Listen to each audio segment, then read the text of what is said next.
OJ the Viking played Thug Life for 0 bits.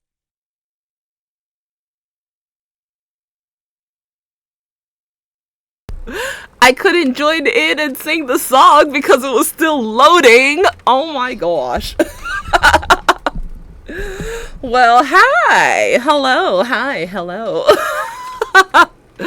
You are first here. Woo. Yay. We are doing this.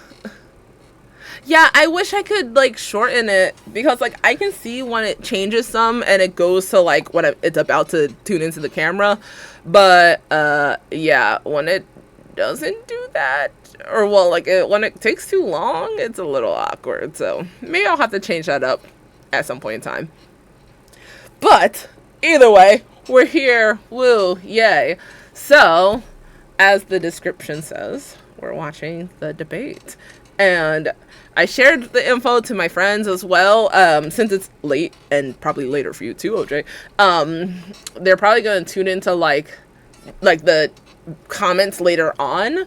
But I just really wanted to come on here and I'm going to text Nell real quick. Let's see if she's awake before I start this. Let's see. It's funny. Nell's the type that has her notifications silenced at times, but she knows that I'm going to override that and message her, and I'm going to make it send. But I know she wanted to join in also.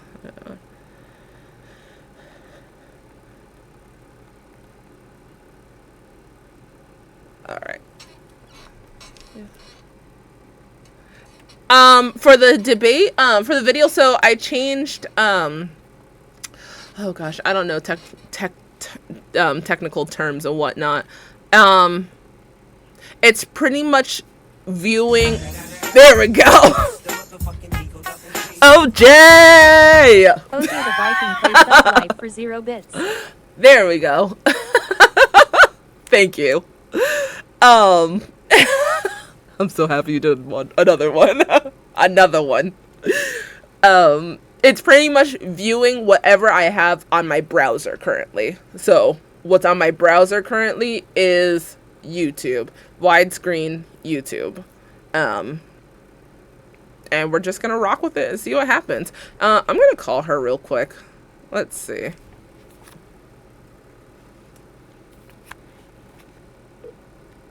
Your call has been forwarded to voicemail. Oh, she changed her voicemail. Oh, we're gonna try that again.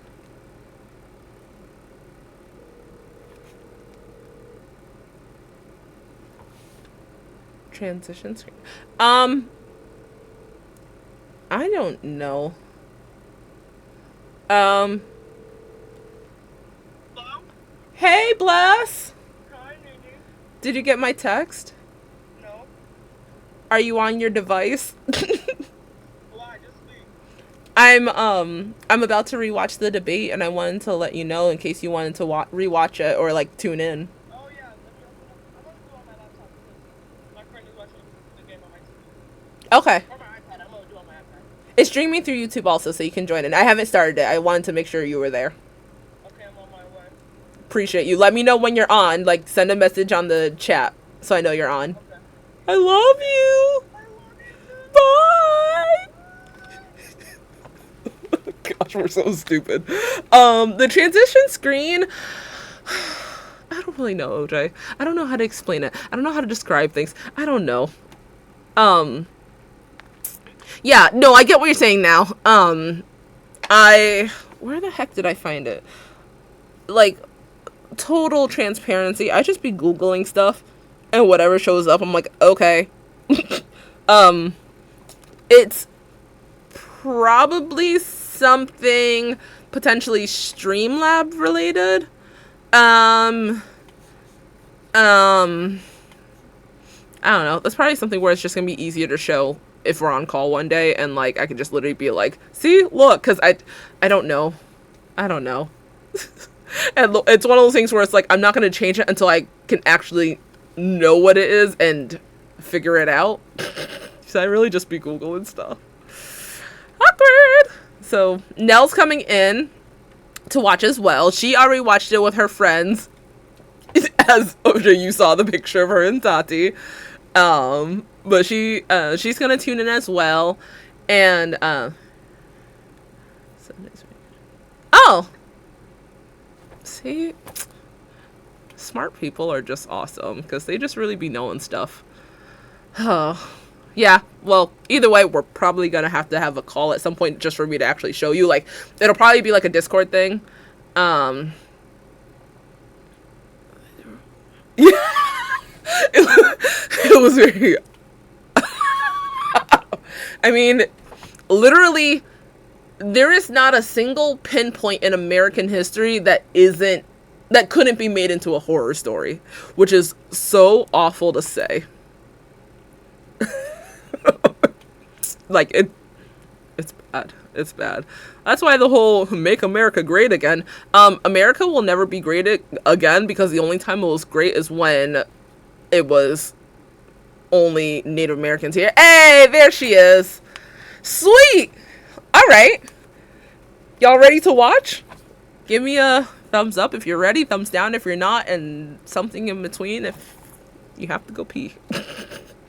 So I'm hoping that the sound produces through. So I'm gonna let it play for a couple seconds before we fully dive in.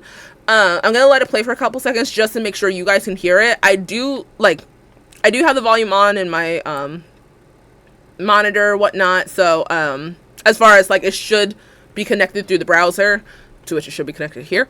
Pretty much how like Sims is as well. Y'all can hear the sound, but because this is talking and not a game thing, I just want to make sure that it's gonna sound through well. So I have it a couple seconds before the actual debate starts. So I'm gonna press play for a couple seconds. You give me a thumbs up again if you can hear it, a thumbs down if you can't hear it, or something that's not a thumbs up or a thumbs down to show me that it might be there, but you're a little confused. Okay? And it should be something where this sound plays while my mic is on. It's my voice. That's so fair. No. Alright, I'm gonna play a couple seconds and then stop. Y'all let me know if you can hear it, okay?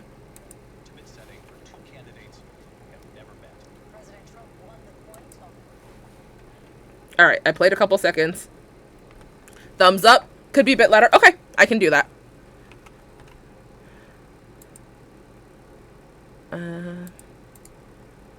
Okay. Oh, that's not what I wanted. Hold on. I got this. I got this. I can do this. Do y'all believe in me? Please believe in me.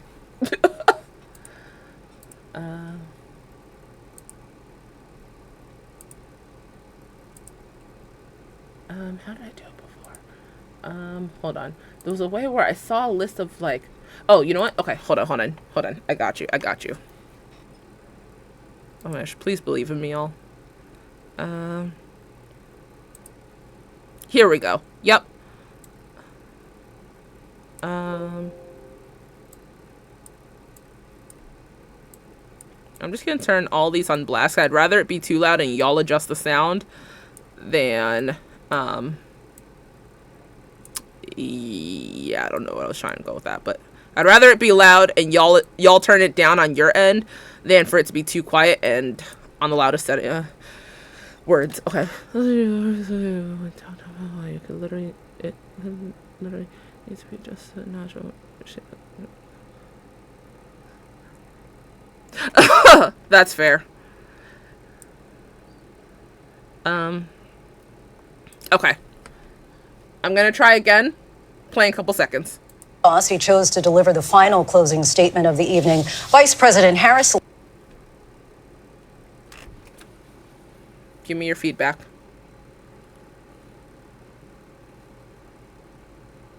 It sounded louder on my end, so hopefully it is on y'all's end too.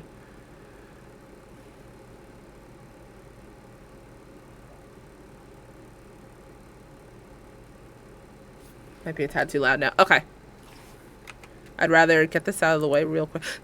I'll probably, like, if I audibly talk about something, there's like a 92% chance I'll pause the video. That way it's not like I'm competing with the sound, and I want to make sure that like we can all get good dialogue in. So let me put it at, let's try it at 80.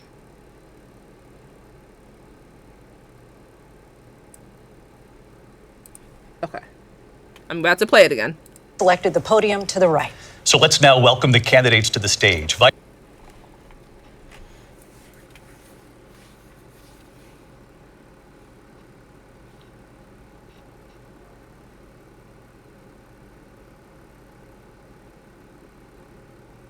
$65 to 70. Okay, I will do 70 because I don't like the 65 is an odd number.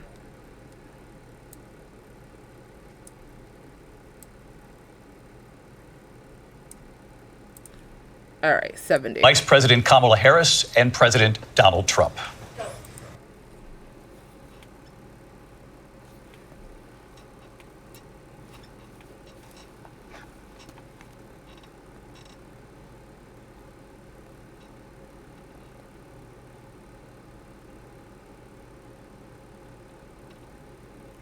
How did it sound that time?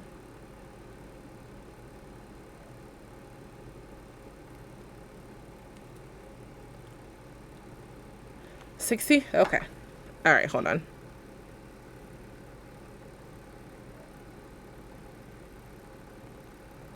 Hold on.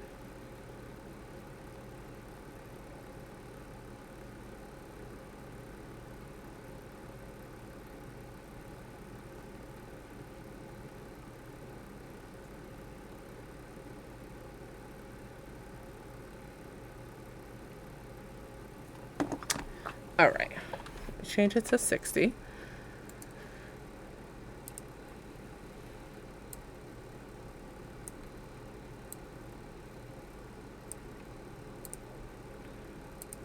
All right. Do you want free crystals sent to you every I month? guess this is a way to I said test it. the sound. Free every month. If you get approved for our VIP Crystal Club, we will send you beautiful crystals. What was it on before? I really don't know. I think like 30 or something like that. But that was 60 that you just heard from the commercial.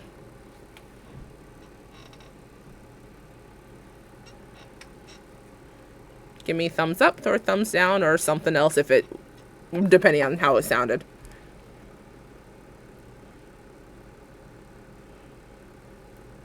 With arms wide open.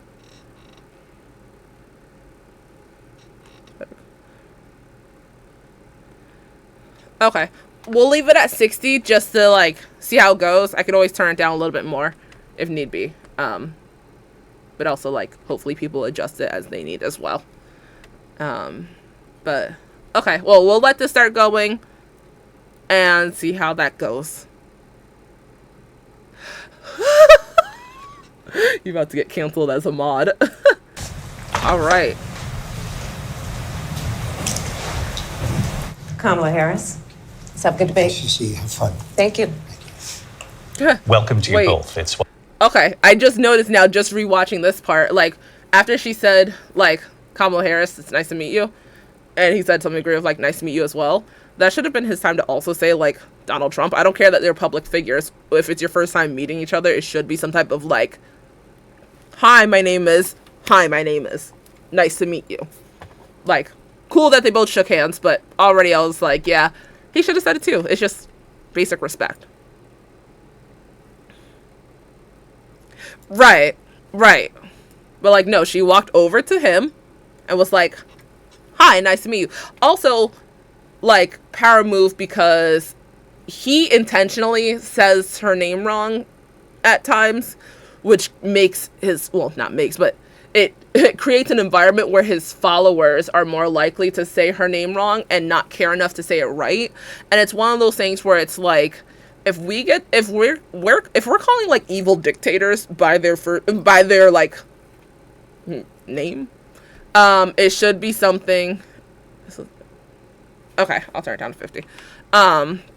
If we're calling like evil people by their name, like what, their first name, last name, or whatever, it should be something where like you should do that as well for the current, like, for whoever you're meeting. Like, I don't know. Like, we say Kim Jong-un, but you can't say Kamala. All right, it's on 50 now. So I'll have it continue going.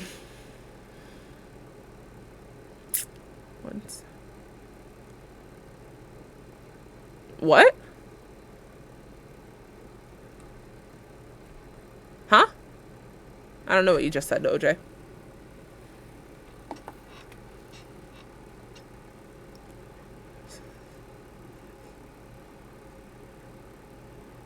That sounds disgusting. That sounds absolutely horrid.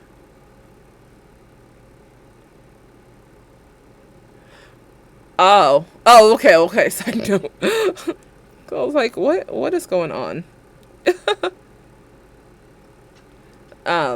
Yeah, that sounds absolutely rancid. That sounds disgusting.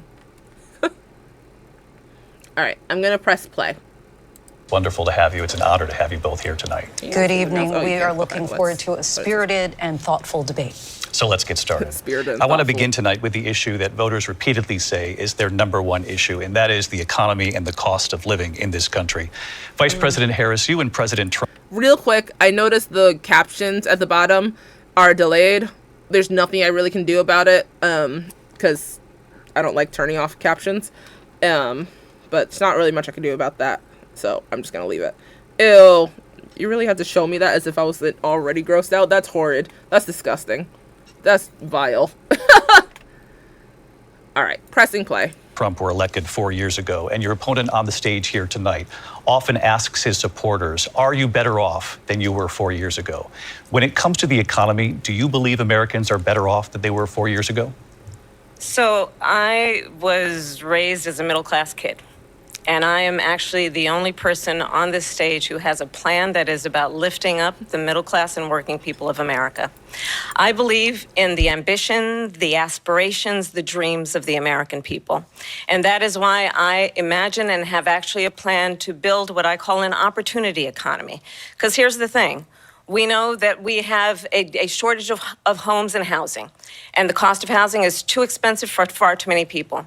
We know that young families need support to raise their children, and I intend on extending a tax cut for those families of $6,000, which is the largest child tax credit that we have given in a long time, so that those young families can afford to buy a crib, buy a car seat, buy clothes for their children. My passion, one of them, is small businesses. My mother raised. Duh, I literally muted my mic. Chiming in real quick, because the question, part of the question was, like, if we feel like what the economy is better now or something like that. And she's answering, but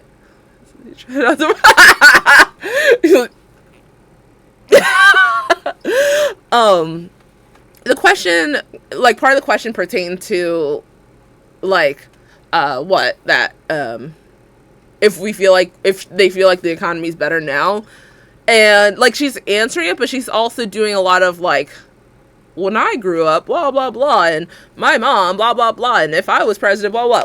Awesome, great, cool, love that for you, bestie, but also there should have been, and we already saw this, so I know there's some, but there should have been a direct initial, okay, do you feel like the economy's better now? Say either yes or no, why it's a yes or a no, and then go with the backstory. Answer it directly, and then go with the backstory. It shouldn't just be this whole backstory stuff, because me personally, regardless of the side, I would be very, I don't care that, you're gonna talk about, something about small business, when you're growing up, that's awesome, but does that answer the question about current times?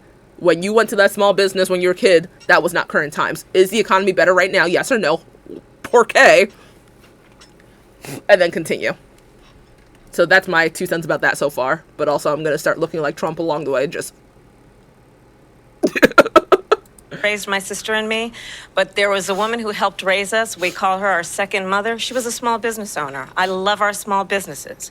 My plan is to give a $50,000 tax deduction to start up small businesses, knowing they are part of the backbone of America's economy. My opponent, on the other hand, his plan is to do what he has done before. which is to provide a tax cut for billionaires and big corporations, which will result in $5 trillion to America's deficit. My opponent has a plan that I call...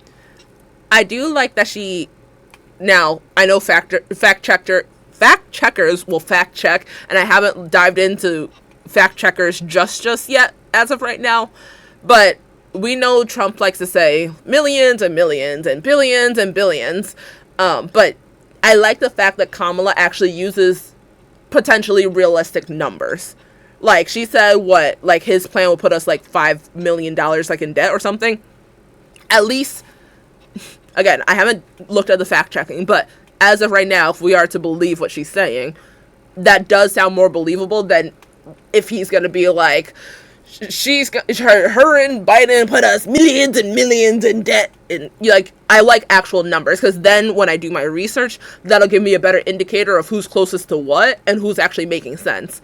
I agree with you now. I love the fact that during this entire thing, she does very much so, this is what I'm gonna do, this is my plan.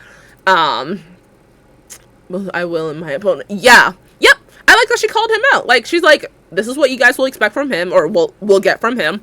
This is what you'll get from me. I like that. And at least, again, she's using more actual information that probably could be researched. I don't want to hear millions and billions. I want to hear how many millions, how many billions. I want to hear the numbers. That way, again, when I research it, it'll lead me to understand who's speaking more facts and who isn't. The Trump's sales Agreed. tax, which would be a 20% tax on everyday goods that you rely on to get through the month. Economists have said that Trump sales both right. tax would actually result for middle-class families in about $4,000 more a year because of his policies and his ideas about what should be the backs of middle-class people paying for tax cuts for billionaires. President Trump, look at you. I made a TikTok video using his sound, but it's like me on Twitch being like, and y'all being like, "Oh, what's your plan for the day?" And I'm like, I don't know. I'm not president. I have a concept of a plan. 2 minutes. First of all, I have no sales tax. That's an incorrect statement. She knows that. We're doing tariffs on other countries. Other countries are going to finally, after 75 years, pay us back for all that we've done for the world. And the tariff will be substantial in some cases. I took in billions and billions of dollars, as you know, from China.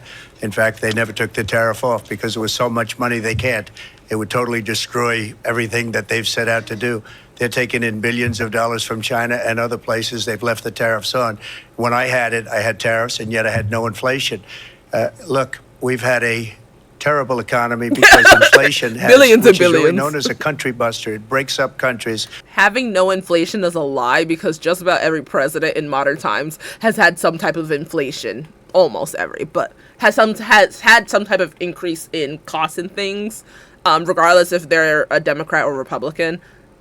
Almost all of them within the past, I don't know, let's say about 50-ish years, there's been an increase in things, because otherwise, how would there not have been an increase in things? Like, yeah, things just go up in price, whether it's controlled by government or not. Things just go up in price, which is why, like, a carton of eggs back in, like, 2000 versus now, or a carton of eggs back in 1970 versus now, like, things go up in price. So to say there's no inflation under his presidency is a lie. He was also president during COVID, which also meant the price of things were going to go down because ain't nobody had money. Whatever he talks, his entire face. Right. That's the power of Botox, baby. We have inflation like very few people have ever seen before, probably the worst in our nation's history. Her face is We were crazy. at 21%, but that's being generous because many things are 50, 60, 70, and 80% higher than they were just a few years ago. This has been a disaster for people, for the middle class, but for every class. On top of that, we have millions of people pouring into our country from prisons and... Who asked about immigration? When was the topic about immigration? Yeah, see, people are like, Kamala wants to act like she's black now. You can't tell she's black. You can't tell she's someone's black auntie making the She is black. She's black. This woman is black. Right. I love that Kamala ends up pointing out, like, he's just gonna keep bringing these things up.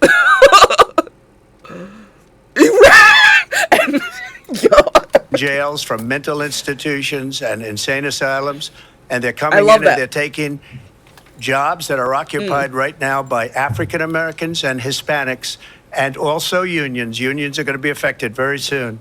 And you see what's happening. You see what's happening with towns throughout the United States. You look at Springfield, Ohio. You look at Aurora in Colorado. They are taking over the towns. They're taking over buildings. They're going in violently. These are the people that she and Biden led into our country. And they're destroying our country. They're dangerous. They're at the highest level of criminality. And we have to get them out. We have to get them out fast. I created one of the greatest economies in the... She said, my brother in Christ. Biden in China. I will say, as a little, like, negative towards Kamala, I wish, now we all know we're making the same facial reactions, but I wish she did a little better. Now, for humor purposes, I don't wish this, but I wish for political purposes, she did a little bit better of refining, like, her expressive emotions, because I know people that support Trump are going to use that as a way of being like, oh, she's emotional, she's reacting so much. Like, I feel her. He talks a lot of BS. But I will give him credit that he's able to, whether Botox or not, he's able to keep more of a still face than she is most times. That's just one thing where I'm like, okay, to the viewers, some people are going to think that she's being emotional. I'm fine with her facial expressions, but people want to question her just race, let alone her laughs and her facial expressions. No, that's fair. They're going to say something either way. I'm fine with her facial expressions. I think they're so great and so accurate. But they just like to nitpick her for every little thing instead of actual, like, policies and, like, what she's saying versus, like, the bro's orange at the end of the day. Like, do we see... Let me just press play. The history of our country. I'll do it again and even better. We are going to get to immigration and border security during this debate, but I would like to let Vice President Harris respond on the economy here. Well, I would love to. Let's talk about what Donald Trump left us. Donald Trump left us the worst unemployment since the Great Depression. Donald Trump left us the worst public health epidemic I don't even in a think century. she's being emotional. Donald Trump left us the worst attack on our democracy since the Civil War. And what we have done is clean up Donald Trump's mess. What we have done and what I intend to do is build on what we know are the aspirations and the hopes of the American people. But I'm going to tell you all in this debate tonight, you're going to hear from the same old tired playbook, grievances and name calling. What you're going to hear tonight is a detailed and dangerous plan called Project 2025 that the former president intends. He said, even though he ends up saying, I know nothing about Project 2025, he really said,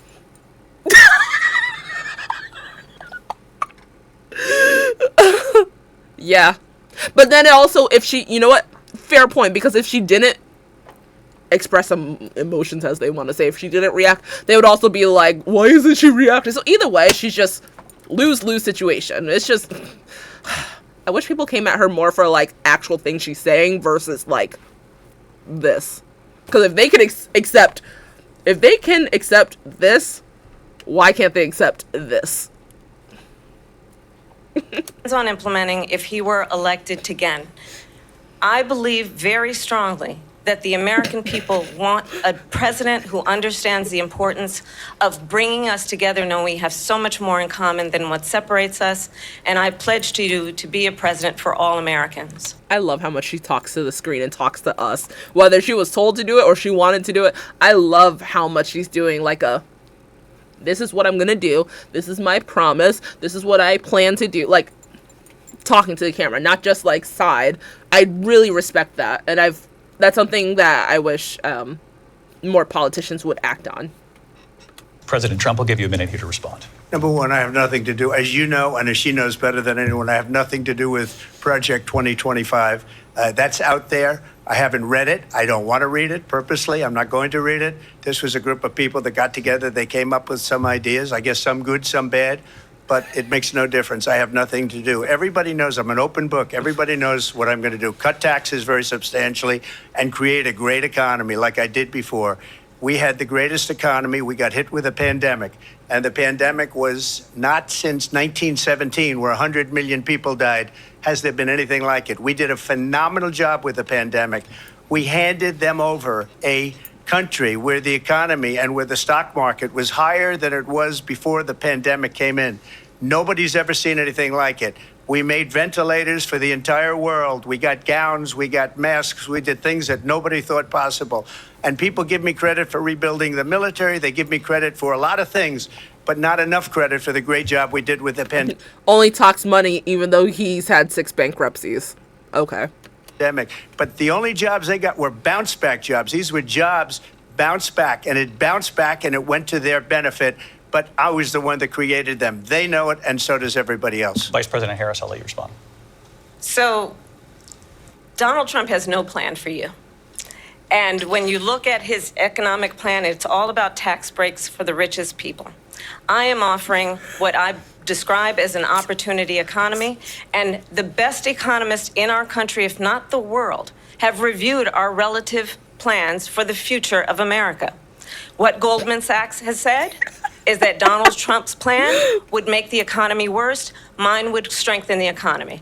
What the Wharton School has said is Donald Trump's plan would actually explode the deficit.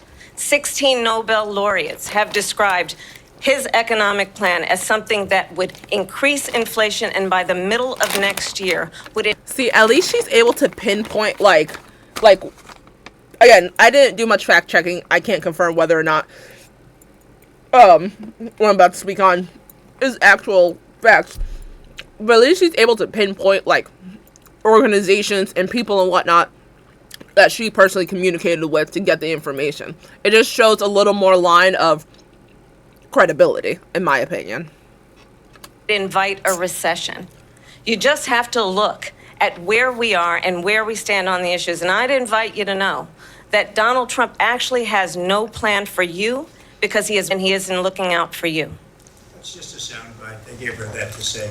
Look, I went to the Wharton School of Finance, and many of those professors, the top professors, think my plan is a brilliant plan. It's a great plan. It's a plan that's going to bring up our worth, our value as a country. It's going to make people want to be able to go and work and create jobs and create a lot of good, solid money for our country. And just to finish off, she doesn't have a plan. She copied Biden's plan, and it's like 4 sentences, like run, spot, run. 4 sentences that are just, oh, we'll try and lower taxes. She doesn't have a plan. Take a look at her plan. She doesn't have a plan.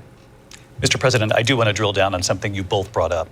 The Vice President brought up your tariffs. You responded, and let's drill down on this, because your plan is what she calls is essentially a national sales tax. Your proposal calls for tariffs, as you pointed out here, on foreign imports across the board. You recently said that you might double your plan, imposing tariffs up to 20% on goods coming into this country. As you know, many economists say that with tariffs at that level, costs are then passed on to the consumer. Vice President Harris has argued it'll mean higher prices on gas, food, clothing, medication, arguing it costs the typical family nearly $4,000 a year. Do you believe Americans can afford higher prices because of tariffs? They're not going to have higher prices. What's going to have, and who's going to have higher prices, is China and all of the countries that have been ripping us off for years. I was the only president ever. China was paying us hundreds of billions of dollars, and so were other countries. And, you know, if she still never has any numbers to prove, no type of, like, hey, this is actually roughly the amount.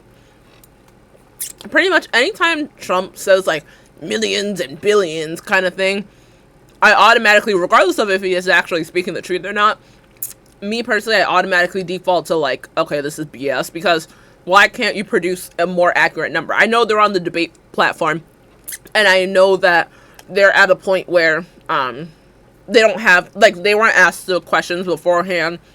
So fair enough, he might not have the exact number.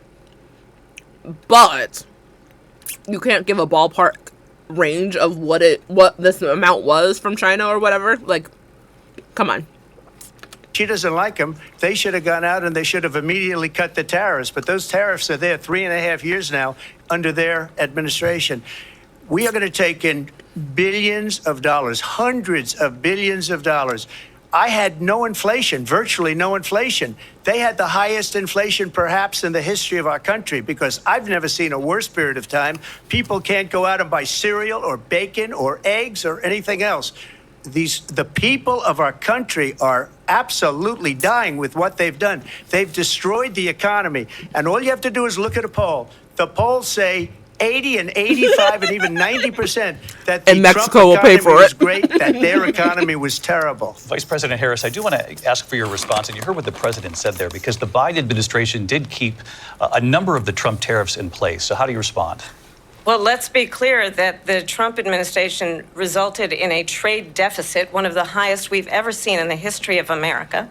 He invited trade wars. You want to talk about his deal with China? What he ended up doing is, under Donald Trump's presidency, he ended up selling American chips to China to help them improve and modernize their military, basically sold us out, when a policy about China should be in making sure the United States of America wins the competition for the 21st century, which means focusing on the details of what that requires, focusing on relationships with our allies, focusing on investing in American-based technology so that we win the race on AI, on quantum computing, focusing on what we need to do to support America's workforce so that we don't end up having on the short end of the stick in terms of workers' rights. But what Donald Trump did, let's talk about this, with COVID, is he actually thanked President Xi for what he did during COVID. Look at his tweet. Thank you, President Xi, exclamation point, when we know that Xi was responsible for lacking and not giving us transparency about the origins of COVID. President Trump, I'll let you respond. First of all, they bought their chips from Taiwan. We hardly make chips anymore because of philosophies like they have and policies like they have. I don't say her because she has no policy. Everything that she believed 3 years ago and... Wait, she has no policy, but then he admits that he doesn't either. Make it make sense. 4 years ago... Like, she couldn't implement things because she's VP. Fair enough. He hasn't been able to implement things because he's not a president, period, currently.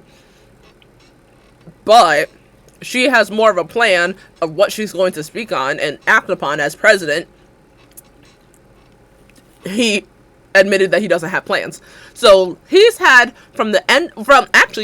he's had from the start of his presidency to as we speak right now, so was that like 8-ish years, to have ideas of what to implement.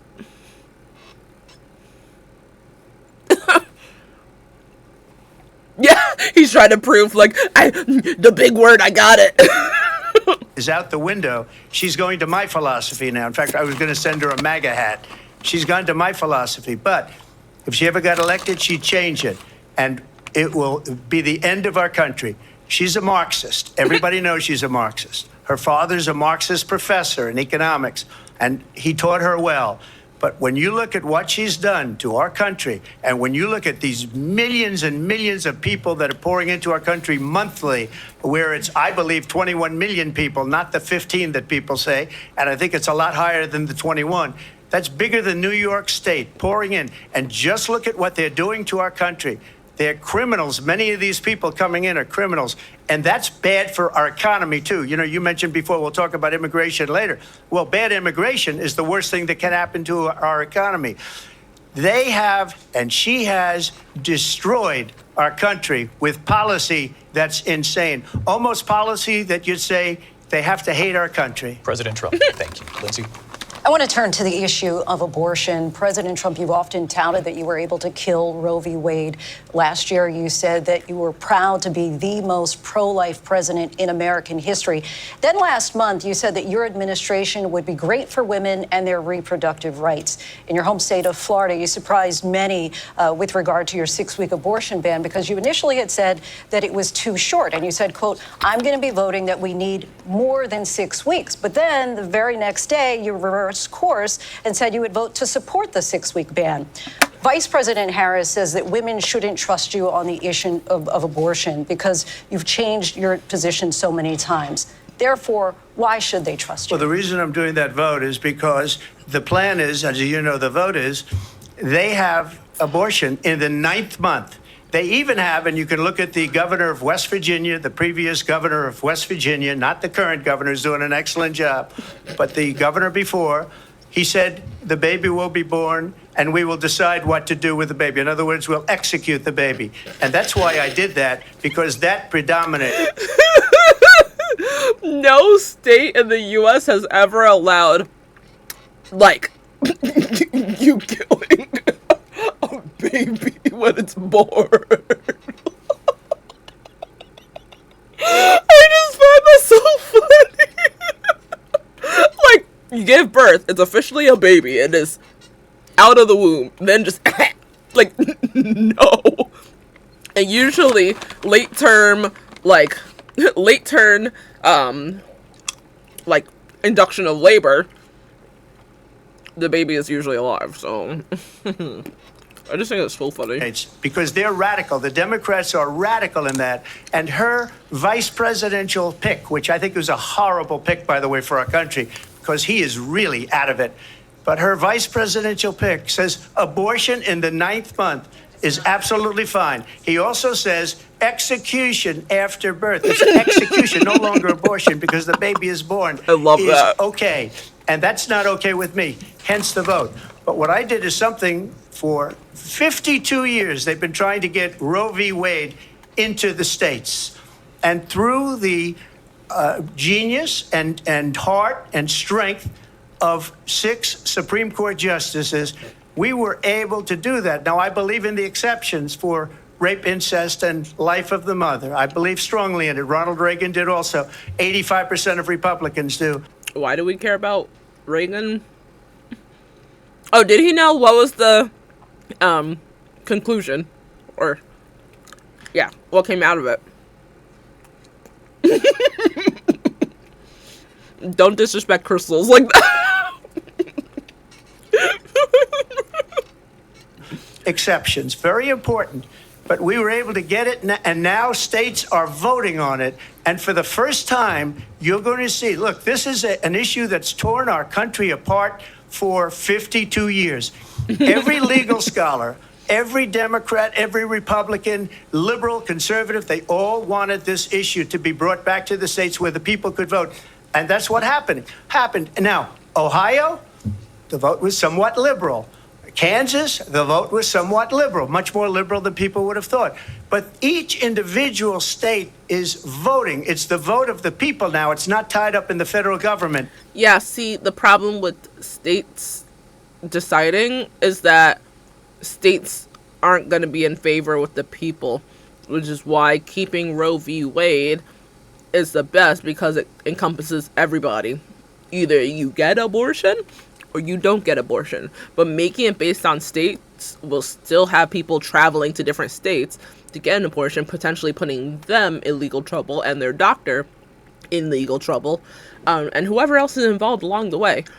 There is nothing good that comes out of states deciding if abortion should or shouldn't be legal. Nothing good comes out of it. Nothing good will ever come out of it. And it should be kept to the decision of the pregnant person and their doctor, which is why Roe v. Wade was good. I did a great service in doing it. It took courage to do it. And the Supreme Court had great courage in doing it. And I give tremendous credit to those 6 justices. There is no state in this country where it is legal to kill a baby after it's born. Madam Vice President, I want to get your response to President Trump. Well, as I said, you're going to hear a bunch of lies, and that's not actually a surprising fact. Let's understand how we got here. Donald Trump hand-selected 3 members of the United States Supreme Court with the intention that they would undo the protections of Roe v. Wade. And they did exactly as he intended. And now She was in like, over "You're wrong. 20 Goodbye." states, there are Trump abortion bans, which make it criminal for a doctor or nurse to provide health care. In one state, it provides prison for life. Trump abortion bans that make no exception even for rape and incest, which understand what that means. A survivor of a crime of violation to their body does not have the right to make a decision about what happens to their body next. That is immoral. And one does not have to abandon their faith or deeply held beliefs. Thanks for the follow. Appreciate you. Hope you enjoy this session going on. To agree. The government, and Donald Trump certainly, should not be telling a woman what to do with her body. I have talked with women around our country. You want to talk about this is what people wanted? Pregnant women who want to carry a pregnancy to term, suffering from a miscarriage, being... He never makes eye contact with her. Like, she's talking to him. Yeah, no, I'll follow back. She's talking to him. He's talking to the camera. Are you from the ATL? Hotlanta, that's fun. Yeah, no, I follow people back when they follow me, of Denied course. care in an emergency room because the healthcare providers are afraid they might go to jail, and she's bleeding out in a car in the parking lot. She didn't want that. Her husband didn't want that. A 12 or 13-year-old survivor of incest being forced to carry a pregnancy to term. They don't want that. And I pledge to you, when Congress passes a bill to put back in place the protections of Roe v. Wade, as President of the United States, I will proudly sign it into law. I don't But like that he wasn't understand, looking at the camera. If Donald Trump were to be really reelected, annoyed me. he will sign a national abortion ban. Understand, in his Project 2025, there would be a national abortion, a monitor that would be monitoring your pregnancies, your miscarriages. I think the American people believe that certain freedoms, in particular the freedom to make decisions about one's own body, should not be made by the government. Thank you, Vice President Harris. Well, there she goes again. It's a lie. I'm not signing a ban, and there's no reason to sign a ban because we've gotten what everybody wanted. Democrats, Republicans, and everybody else, and every legal scholar wanted it to be brought back into the states, and the states are voting. And it may take a little time, but for 52 years, this issue has torn our country apart, and they've wanted it back in the states. And I did something that nobody thought was possible. The states are now voting. What she says is an absolute lie. And as far as the abortion ban, no, I'm not in favor of abortion ban, but it doesn't matter because this issue has now been taken over by the states. Would you if he wasn't in favor of an abortion ban, he wouldn't have taken away Roe v. Wade, which is banning people from having abortions. Like, him taking that away leads to that. So it kind of is a huge contrast, him saying that, but his actions showed otherwise. He flip-flops back and forth between things, and it kind of actually annoys me. I'd rather him be not in his belief, but I'd rather him be consistent in something, so that way it's at least looking more credible. But he's flip-flopped back and forth because he's spoken on being in support of like pro-choice beliefs and being in support of pro-life beliefs. Like, pick a lane instead. No, I agree with you, Nell. She came in clutch. veto a national abortion ban if it came Well, to I your won't desk? have to because, again, Like, let her two finish a things. sentence. Number one, she said she'll go back to Congress. She'll never get the vote. It's impossible for her to get the vote, especially now with the 50-50 and essentially 50-50 in both Senate and the House. She's not going to get the vote. She can't get the vote. She won't even come close to it. So it's just talk. You know what it reminds me of? When they said they're going to get student loans terminated, and it ended up being a total catastrophe. The student loans, and then her, I think probably her boss, if you call him a boss, he spends all his time on the beach. But look, her boss. And he spent all his time golfing, but okay. He spent like 1 day at the beach with his wife. spends one day at the beach with your wife, and then all of a sudden it spends your whole time at the beach. But he actually spent so much of Americans' tax money going to play golf. Okay. You know what? Enjoy your time at the beach. Us went out and said, we'll do it again. We'll do it a different way. And he went out, got rejected again by the Supreme Court. So all these students got taunted with this whole thing about this whole idea. And how unfair that would have been, part of the reason they lost, to the millions and millions of people that had to pay off their student loans. They didn't get it for free. But they were saying it's the same way that they talked about that they talk about abortion. But if I could just get a yes or no, because your running mate, J.D. Vance, has said that you would veto it if it did come to your desk. Well, I didn't discuss it with J.D. in all fairness. J.D., and I don't mind if he has a certain view, but I think he was speaking for me, but I really didn't. Look, we don't have to discuss it because she'd never be able to get it, just like she couldn't get student loans. They couldn't get student loans. They didn't even come close to getting student loans. They taunted young people and a lot of other people that had loans. They can never get this approved. So it doesn't matter what she says about going to Congress. So wonderful. Let's go to Congress, do it. But the fact is that for years they wanted to get it out of Congress and out of the federal government. And we did something that everybody said couldn't be done. And now you have a vote of the people on abortion. Vice President Harris, I want to give you your time to respond, but I do want to ask, would you support any restrictions on a woman's right to an abortion? I absolutely support reinstating the protections of Roe v. Wade. And as you rightly mentioned, nowhere in America is a woman carrying a pregnancy to term and asking for an abortion. That is not happening. It's insulting to the women of America. And understand what has been happening under Donald Trump's abortion bans. Couples who pray and dream of having a family are being denied IVF treatments. What is happening in our country? Working people, working women who are working 1 or 2 jobs, who can barely afford childcare as it is, have to travel to another state to get on a plane sitting next to strangers to go and get the health care she needs. Barely can afford to do it, and what you are putting her through is unconscionable. And the people of America have not, the majority of Americans... Bro, his face annoys me. His voice, yes. His face aggravates me. Because, like, there were moments in the... I'm like 80% sure. There were moments in the Trump and Biden debate where he actually, like, Trump would actually look at Biden. Like, it really shows a form of sexism by him not looking at her, like, when he's talking. I don't know. Believe in a woman's right to make decisions about her own body, and that is why in every state where this issue has been on the ballot, in red and blue states both, the people of America have voted for freedom. Vice President Harris, Excuse me, I thank have you. to respond.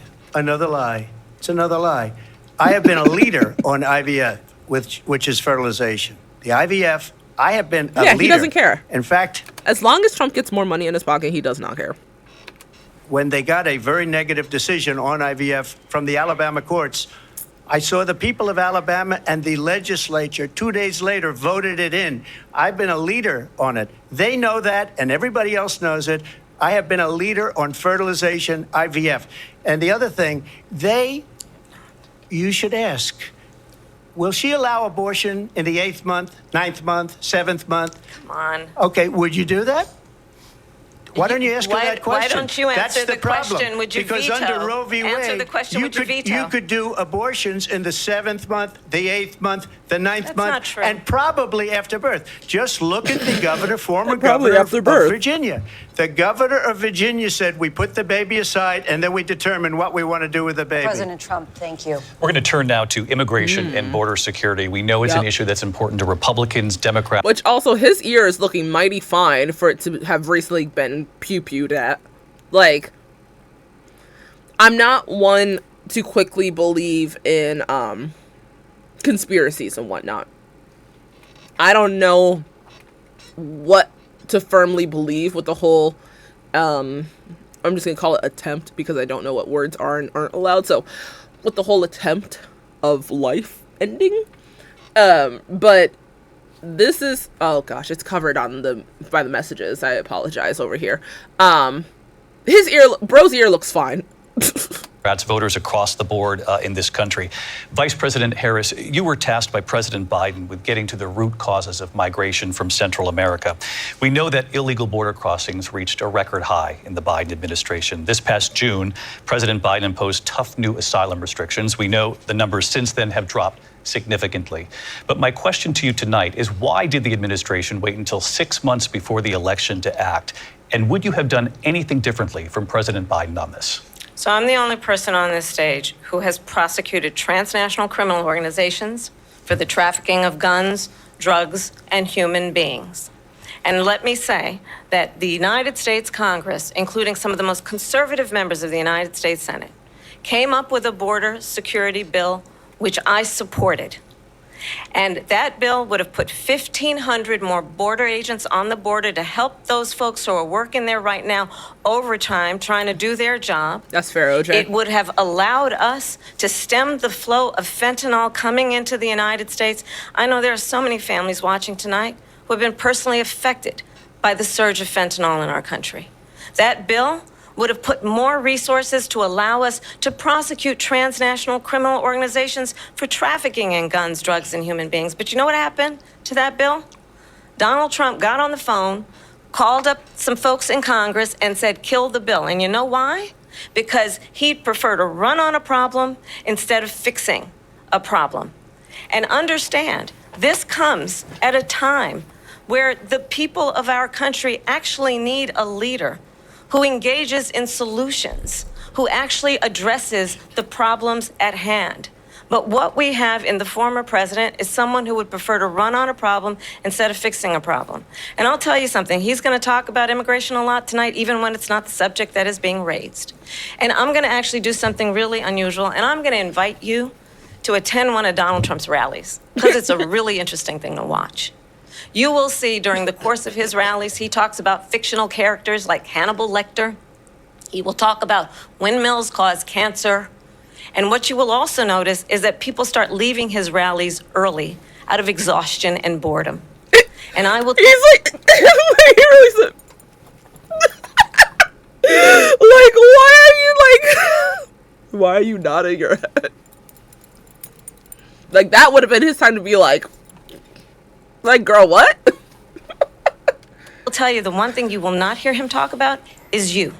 You will not hear him talk about your needs, your dreams, and your desires.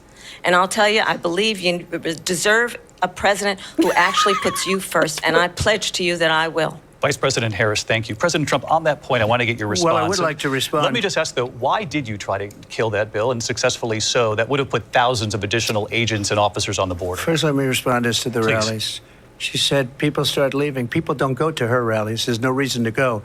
And the people that do go, she's bussing them in and paying them. But literally, people are actually there. He said people don't go, and the people that do go, okay, do they go to her rallies or not? Right. Bro was people come to my party. Bro, sit down. To be there. And then showing them in a different light. So she can't talk about that. People don't leave my rallies. Yep. We have the biggest You're rallies, right. the most incredible rallies in the history of politics. That's because people want to take their country back. In the history of politics, it's Our country crazy. is being lost. We're a failing nation. And it happened 3.5 years ago. And what's going on here, you're going to end up in World War III, just to go into another subject. What they have done to our country by allowing these millions and millions of people to come into our country, and look at what's happening to the towns all over the United States. And a lot of towns don't want to talk. It's not going to be Aurora or Springfield. A lot of towns don't want to talk about it because they're so embarrassed by it. In Springfield, they're eating the dogs, the people that came in. They're eating the cats. They're eating the pets of the people that live there.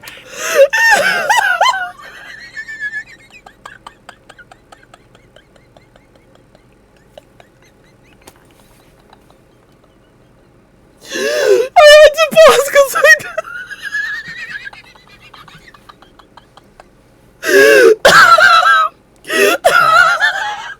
I had to pause because I didn't want. I'm sorry, Tallulah.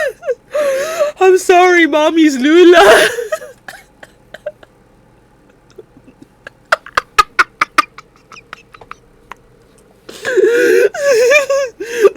Not Melania, wrong cat. They're eating the dogs. They're eating the cats. Like, sorry, Queen Mayhem. Oh my gosh. And this is what's happening in our country, and it's a shame. As far as rallies are concerned, as far as the reason they go is they like what I say. They want to bring our country back. They want to make America great again. It's a very simple phrase, make America great again.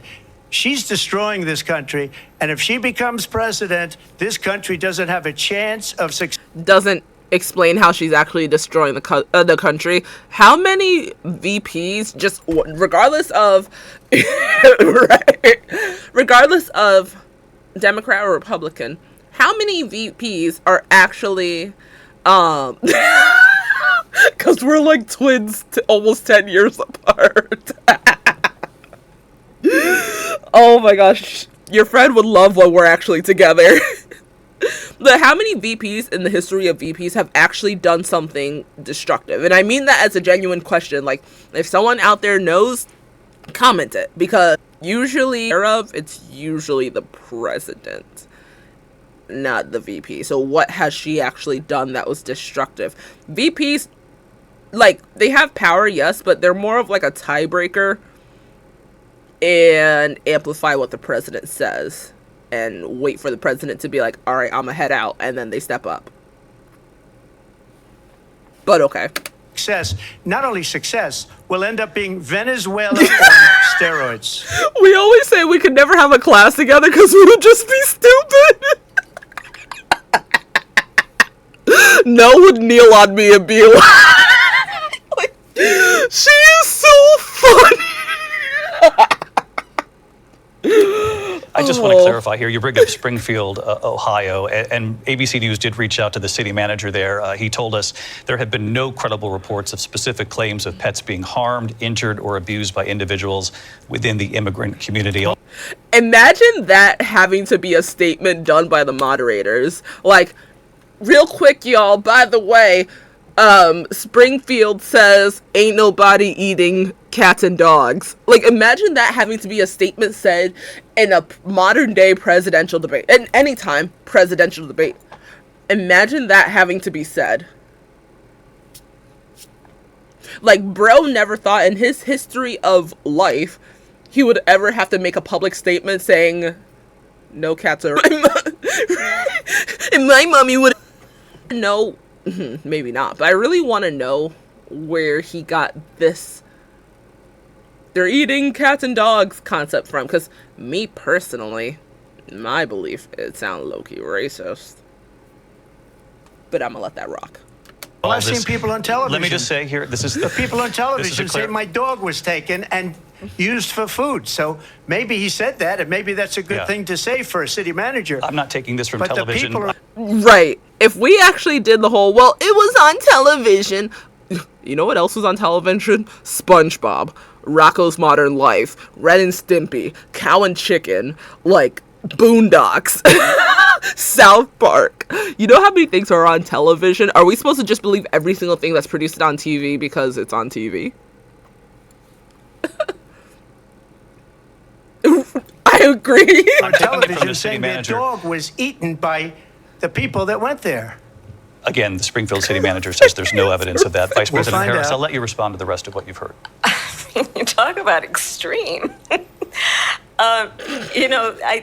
This is, I think, one of the reasons why in this election, I actually have the endorsement of 200 Republicans who have formerly worked with President Bush, Mitt Romney, and John McCain, including the endorsement of former Vice President Dick Cheney and Congress member Liz Cheney. You know, the other side has to be, like, I'm never going to simp over Democrat or Republican. Let's get that fact straight. You know, things have to be really rough on the Republican side when people okay, when I mention John McCain, I'm not mentioning him as like the most evil Republican ever. I actually didn't mind him as much. Like, if he won, I wouldn't have been as, like, let me just put that out there. I disagree with some of John McCain's beliefs, but I think that he's way better of a Republican representation than this one. But it's pretty sad when people like Mitt Romney and John McCain are presented as idolized Republicans in comparison to him, because of the fact that at the time, Mitt Romney and John McCain were very like, oh my gosh, like, no, we could never. Even, I don't like George Bush, but it's pretty sad when even he looks better. I don't like him or his daddy, but it's pretty sad when even him and his daddy look better than bro. But I know there's gonna be people out there that are gonna get all sensitive with me saying that. I don't really care, snowflakes. I don't care. And if you want to really know the inside track on who the former president is, if he didn't make it clear already, just ask people who have worked with him. His former chief of staff, a 4-star general, has said he has contempt for the Constitution of the United States. His former national security advisor has said he is dangerous and unfit.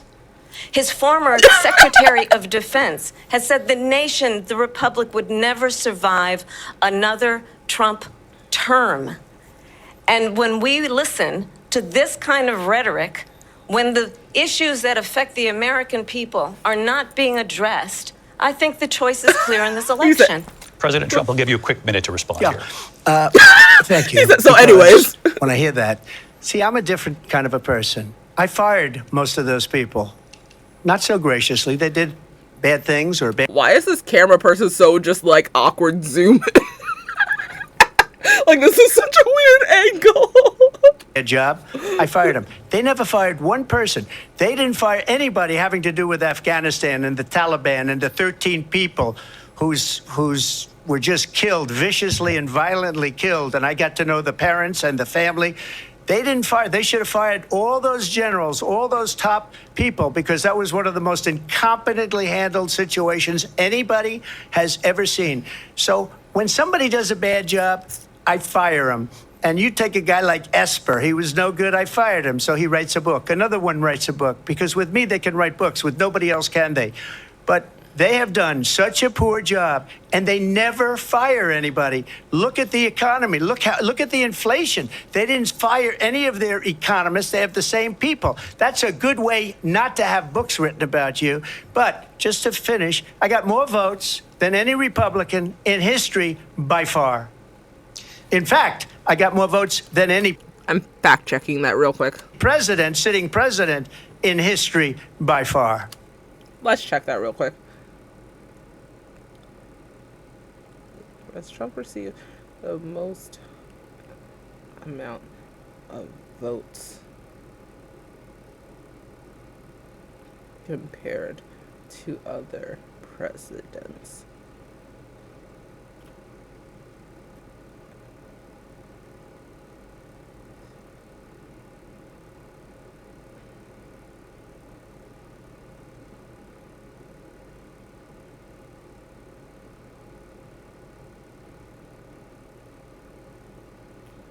Okay, that might actually be true-ish.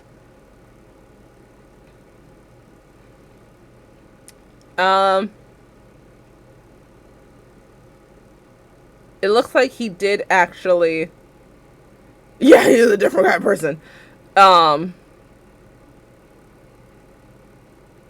Wait, but okay. For a moment, wait. I need to see what year this one came, because one of them is saying that he did, because originally, I guess, oh, okay, so that makes sense.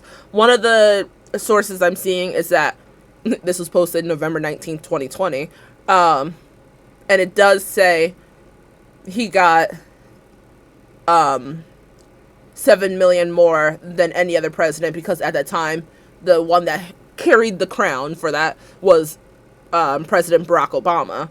But then it says Joe Biden in December, on December 7th, 2020, a source I'm seeing says Joe Biden has now received more than 81 million votes, whereas on it said for Trump it said 73.6 million.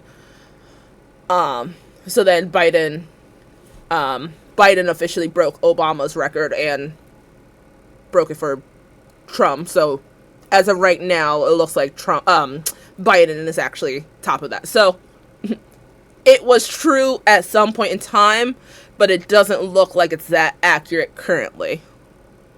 Do with that as you please. If you want to stop the hunger in the world, stop scrolling. Right now in North Gaza, children are... I really did not mean to make that face for that type of commercial. Oh gosh. Oh gosh. I made the face because, oh my gosh, an ad. I remember when YouTube didn't have ads. But I was like, oh, dang. I feel awkward now. I'm just gonna press play. Like, we get it, okay? You're hungry. No, that's wild. Gosh, I did not make that face because of the commercial. Let me make that right now known. I did not make that face from the concept, from the topic of the commercial. I made that face because of the commercial, period. Let me continue on immigration. It was what you wanted to talk about earlier, so let's get back to your deportation proposal that the vice president has reacted to as well. President Trump, you call this the largest domestic deportation operation in the history of our country. You say you would use the National Guard. You say if things get out of control, you'd have no problem using the U.S. military. Police, yes. You also said you would use local police. How would you deport 11 million undocumented immigrants? I know you believe that number is much higher. Take us through this. What does this look like? Will authorities be going door to door in this country? Yeah, it is much higher because of them. They allowed criminals, many millions of criminals. They allowed terrorists. They allowed common street criminals. They allowed people to come in, drug dealers, to come into our country. And they're now in the United States and told by their countries like Venezuela, don't ever come back or we're going to kill you. Do you know that crime in Venezuela and crime in countries all over the world is way down? You know why? Because they've taken their criminals off the street and they've given them to her to put into our country. And this will be one of the greatest mistakes in history for them to allow. And I think they probably did it because they think they're going to get votes, but it's not worth it because they're destroying the fabric of our country by what they've done. There's never been anything done like this at all. They've destroyed the fabric of our country. Millions of people let in, and all... Imagine thinking that immigrants are destroying the country and not homegrown Americans that are actually destroying the country. When, whether nationally or internationally, whenever we see news about something bad happening in the U.S., more times than not, it's someone that was born and raised here, not someone that immigrated here. Just saying. Let's not act like immigrants are the problem. All over the world, crime is down all over the world except here. Crime here is up and through the roof. Despite their fraudulent statements that they made, crime in this country is through the roof. And we have a new form of crime. It's called migrant crime. And it's happening at levels that nobody thought possible. President Trump, as you know, the FBI says overall violent crime is actually coming down in this country. But Vice Excuse me, President the Harris, FBI they were defrauding statements. They didn't... They should have muted his mic. Like, first of all, no one should be talking over the moderator. But also, moderators, unplug that mic, shut up, and finish your sentence, and then the debate will continue. I hate how much he's able to get away with over talking the mods, and it's just disrespectful. I'm a firm believer. I don't care if this is on ABC. I don't care if it's on CNN. I don't care if it's on Fox News. I don't care if it's on the Washington Post. Like, I don't care what the source is that is projecting the debate. The presidential candidates have an obligation to make sure that they are being respectful of those around them, which includes the news station that they're on. I don't care if it's one you 100% disagree with. You have an obligation as a presidential candidate, seeing as they're inviting you to their space. You have an obligation to show some respect to the mods and the company that you're on, regardless of if you agree with them or not. And I just hate how much he's allowed to overtalk them and get away with it. Like, I think so, potentially. I think so. And it's really annoying. Like, have a sense of control. Otherwise, he looks like, to no one's surprise, a screaming, emotional child. get over yourself, shut up, wait for the mod to finish, and then continue. Include the worst cities. They didn't include the cities with the worst crime. It was a fraud, just like their number of 818,000 jobs that they said they created turned out to be a fraud. President Trump, thank you. I'll let you respond, Vice President Harris. Well, I think this is so rich, coming from someone who has been prosecuted for... He said, yeah.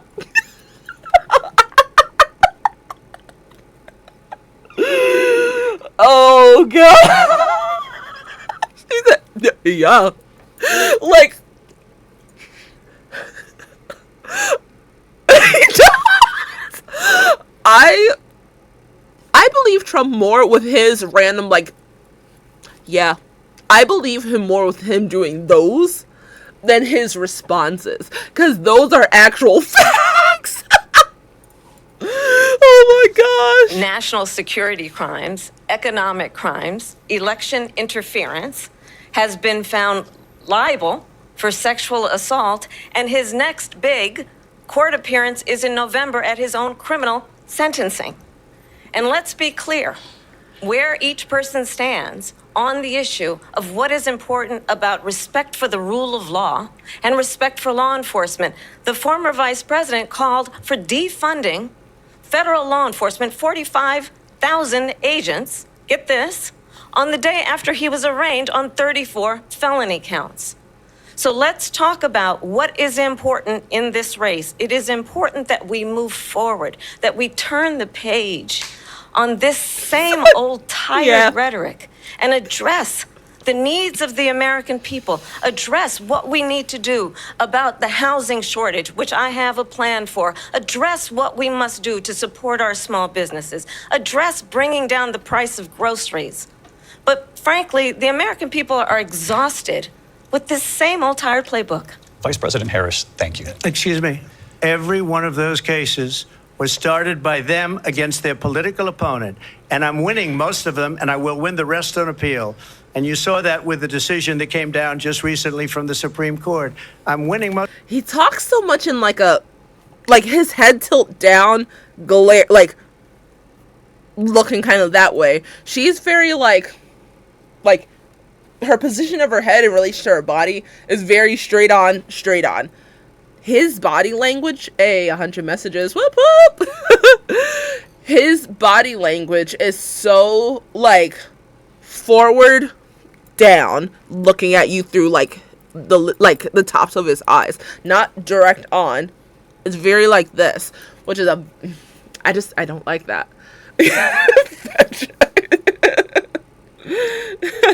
of them. But those are cases, it's called weaponization. Never happened in this country. They weaponized the Justice Department. Every one of those cases was involved with the DOJ, from Atlanta and Free Palestine to the Attorney General of New York and the DA in New York. Every one of those cases. And then they say, oh, he's a criminal. They're the ones that made them go after me. By the way, Joe Biden was found essentially guilty on the documents case. And what happened in my documents case? They said, oh, that's the toughest of them all. A complete and total victory. 2 months ago, it was thrown out. It's weaponization, and they used it, and it's never happened in this country. They used it to try and win an election. They're fake cases. President Trump, thank you. A really quick response here, Vice President Harris, on this notion of weaponization of the Justice Department. Well, let's talk about extreme and understand the context in which this election in 2024 is taking place. The United States Supreme Court recently ruled that the former president would essentially be immune from any misconduct if he were to enter the White House again. That's true. Understand, this is someone who has openly said he would terminate, I'm quoting, terminate the Constitution of the United States, that he would weaponize the Department of Justice against his political enemies. Someone who has openly expressed disdain for members of our military. Understand what it would mean if Donald Trump were back in the White House with no guardrails, because certainly we know now the court won't stop him. We know J.D. Vance is not going to stop him. It's up to the American people Vice President to stop Harris, him. thank you. Lindsay? Vice President Harris, in your last run for president. See, no, that should have been pull your mic. You can't talk now. I'm finishing my sentence. The over talking of the mods infuriates me. What infuriates me more is the mods letting it happen. Weaponized, not me. She weaponized. I probably took a bullet to the head because of the things that they say about me. They talk about democracy. I'm a threat to democracy. They're the threat to democracy President with a fake Trump. Russia investigation We do have a lot that went nowhere. We have a lot to get to. Lindsay? Vice President Harris, in your last run for president, you said you wanted to ban fracking. Now you don't. You wanted mandatory government buyback programs for assault weapons. Now your campaign says you don't.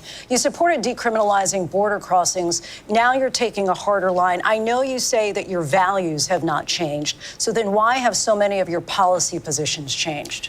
So my values have not changed, and I'm going to discuss at least every point that you've made. But in particular, let's talk about fracking because we're here in Pennsylvania. I made that very clear in 2020. I will not ban fracking. I have not banned fracking as Vice President of the United States. And in fact, I was the tie-breaking vote on the Inflation Reduction Act, which opened new leases for fracking. My position is that we have got to invest in diverse sources of energy so we reduce our reliance on foreign oil. We have had the largest increase in domestic oil production in history because of an approach that recognizes that we cannot over-rely on foreign oil. As it relates to my values, let me tell you, I grew up a middle-class kid raised by a hardworking mother who worked and saved and was able to buy our first home when I was a teenager. The values I bring to the importance of home ownership, knowing not everybody got handed $400 million on a silver platter and then filed bankruptcy 6 times, is a value that I bring to my work to say we are going to work with the His laugh was really, oh, she knows that too. Oh. private sector and home builders to increase by 3 million homes by the end of my first term. My work that is related to having a friend when I was in high school who was sexually assaulted by her stepfather. And my focus then on protecting women and children from violent crime is based on a value that is deeply grounded in the importance of standing up for those who are most vulnerable. My work that is about protecting Social Security and Medicare is based on long-standing work that I have done, protecting seniors from scams. My values have not changed. And what is important is that there is a president who actually brings values and a perspective that is about lifting people up and not beating people down and name-calling. The true measure of the leader is the leader who actually understands the strength is not in beating people down, it's in lifting people up. I intend to be that president. President Trump, your Well, response? first of all, I wasn't given $400 million. I wish I was. My father was a Brooklyn builder, Brooklyn, Queens, and a great father, and I learned a lot from him. But I was given a fraction of that, a tiny fraction, and I built it into many, many billions of dollars, many, many billions. And when people see it, they are even surprised. So we don't have to talk about that. Fracking, she's been against it for 12 years. Defund the police, she's been against that forever. She gave all that stuff up very wrongly, very horribly, and everybody's laughing at it, okay? They're all laughing at it. She gave all gonna laugh at at least you. 12 and probably 14 or 15 different policies. Like, she was big on defund the police. In Minnesota, she went out, wait a minute, I'm talking now. If you don't mind, please. Does that sound familiar?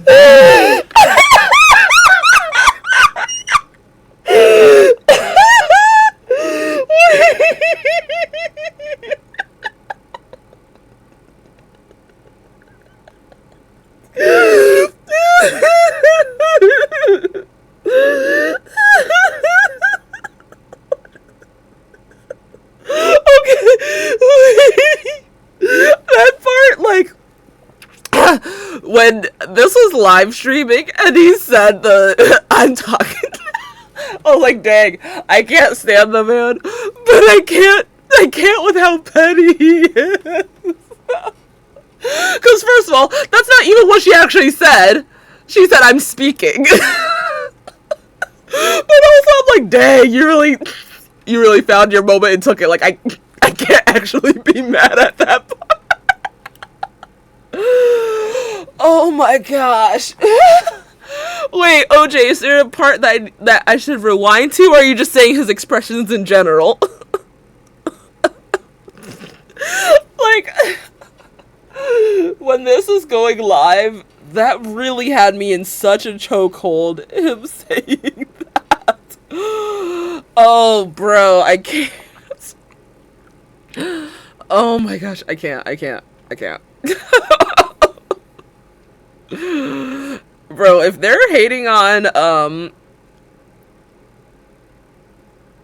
oh, okay.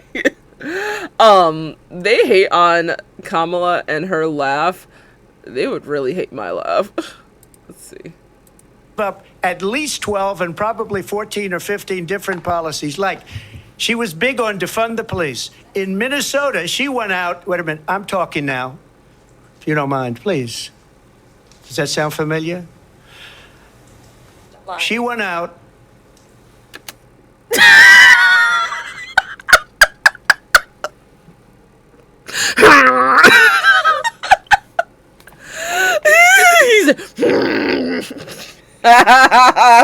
She went out to Minnesota and wanted to let criminals that killed people, that burned down Minneapolis, she went out and raised money to get them out of jail. She did things that nobody would ever think of. Now she wants to do transgender operations on illegal aliens that are in prison. This is a radical left liberal that would do this. She wants to confiscate your guns, and she will never allow fracking in Pennsylvania. Which is funny because she's not even that radical of a left-leaning person. Like, I would see Biden as very center-right. She is very center-left. And I mean that in the most expressive way of saying center-left. Biden is very center-right. So, like, if you think she's radical, that's actually horrifying. If she won the election, fracking in Pennsylvania will end on day one. Just to finish, one thing so important in my opinion. So I got the oil business going like nobody has ever done before. When they took over, they got rid of it, started getting rid of it, and the prices were going up the roof. They immediately let these guys go to where they were. I would have been 5 times, 4 times, 5 times higher, because you're talking about 3.5 years ago. They got it up to where I was because they had no choice, because the prices of energy were quadrupling and doubling. You saw what happened to gasoline. So they said, let's go back to Trump. But if she won the election, the day after that election, they'll go back to destroying our country, and oil will be dead, fossil fuel will be dead, we'll go back to windmills, and we'll go back to solar, where they need a whole desert to get some energy to come out of. You ever see a solar plant? By the way, I'm a big fan of solar, but they take... He's a big fan of solar, but also a big fan of natural gas. Okay. 400, 500 acres of desert President soil. Trump, we have a These lot are of not good issues things that for we the have to get environment, to. as We're she out of time. understands. Thank you. Lindsay, thank you. We have an election in just 56 days. And I want to talk about the peaceful transfer of power, which, of course, we all know is a cornerstone of our democracy, and the role of a president in a moment of crisis. Mr. President, on January 6th, you told your supporters to march to the Capitol. You said you would be right there with them.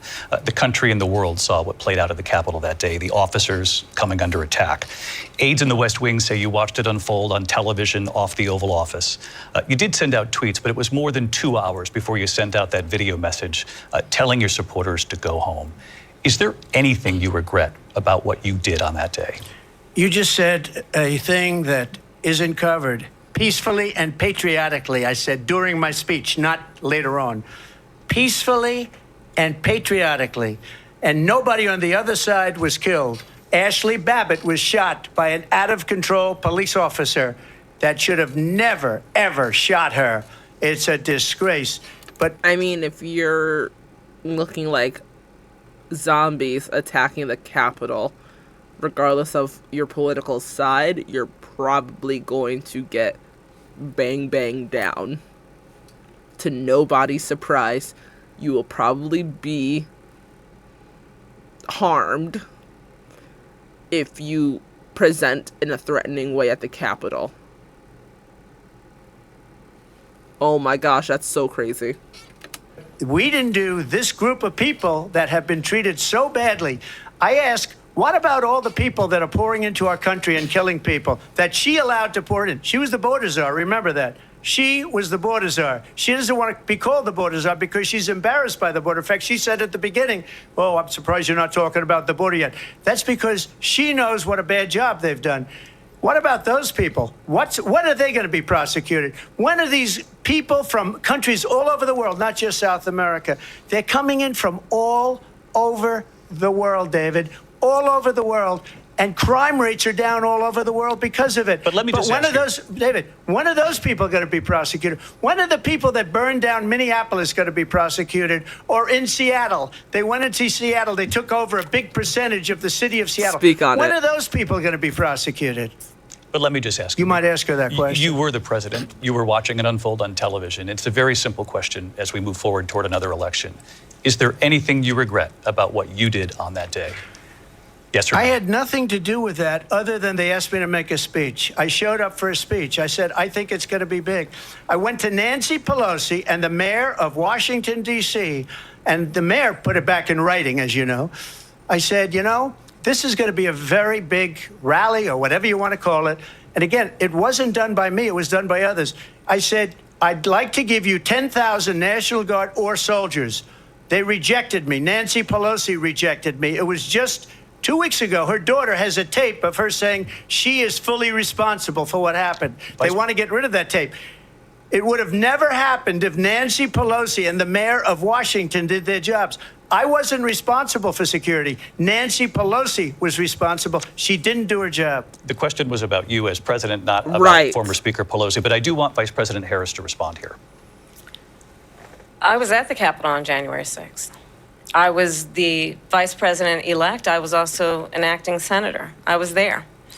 And on that day, the President of the United States incited a violent mob to attack our nation's capital, to desecrate our nation's capital. On that day, 140 law enforcement officers were injured, and some died. And understand, the former president has been indicted and impeached for exactly that reason. But this is not an isolated situation.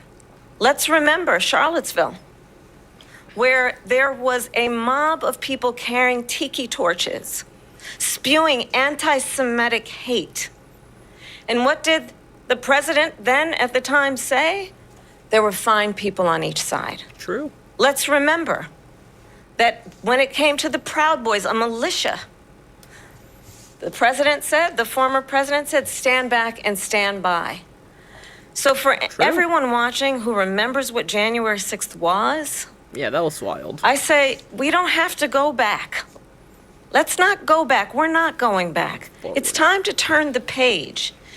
And if that was a bridge too far for you, well, there is a place in our campaign for you to stand for country, to stand for our democracy, to stand for rule of law, and to end the chaos, and to end the approach that is about attacking the foundations of our democracy because you don't like the outcome. And be clear on that point.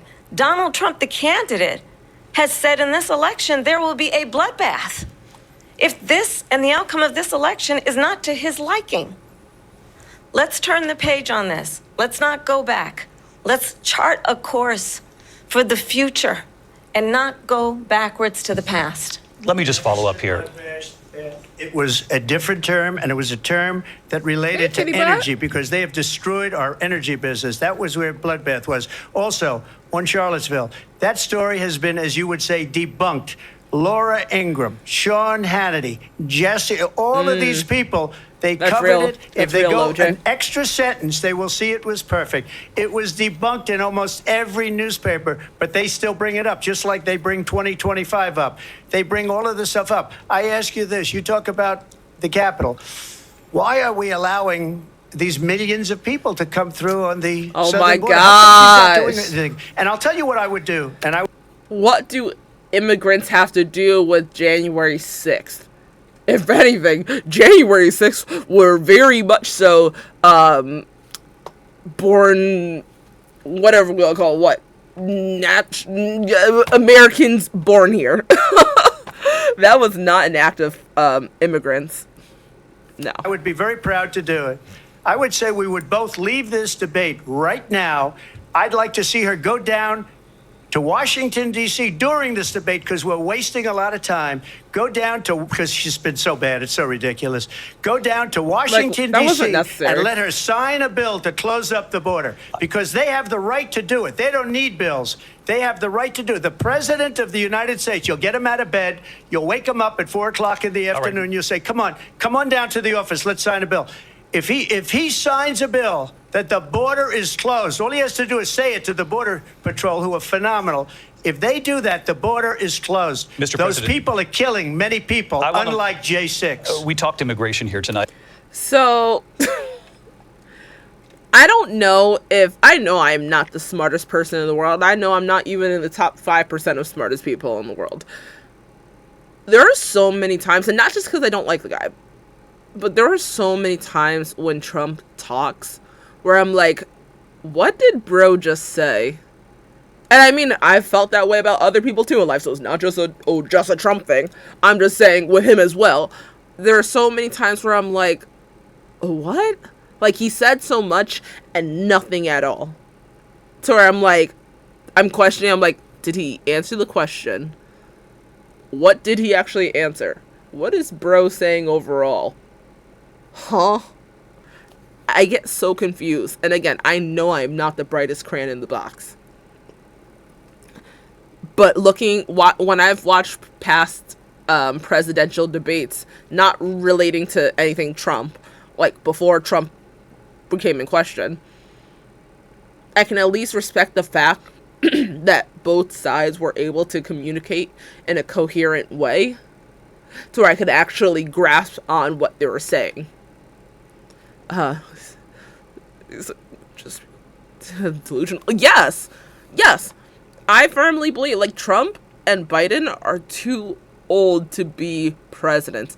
Neither one of them, just age alone, neither one of them should be running stuff.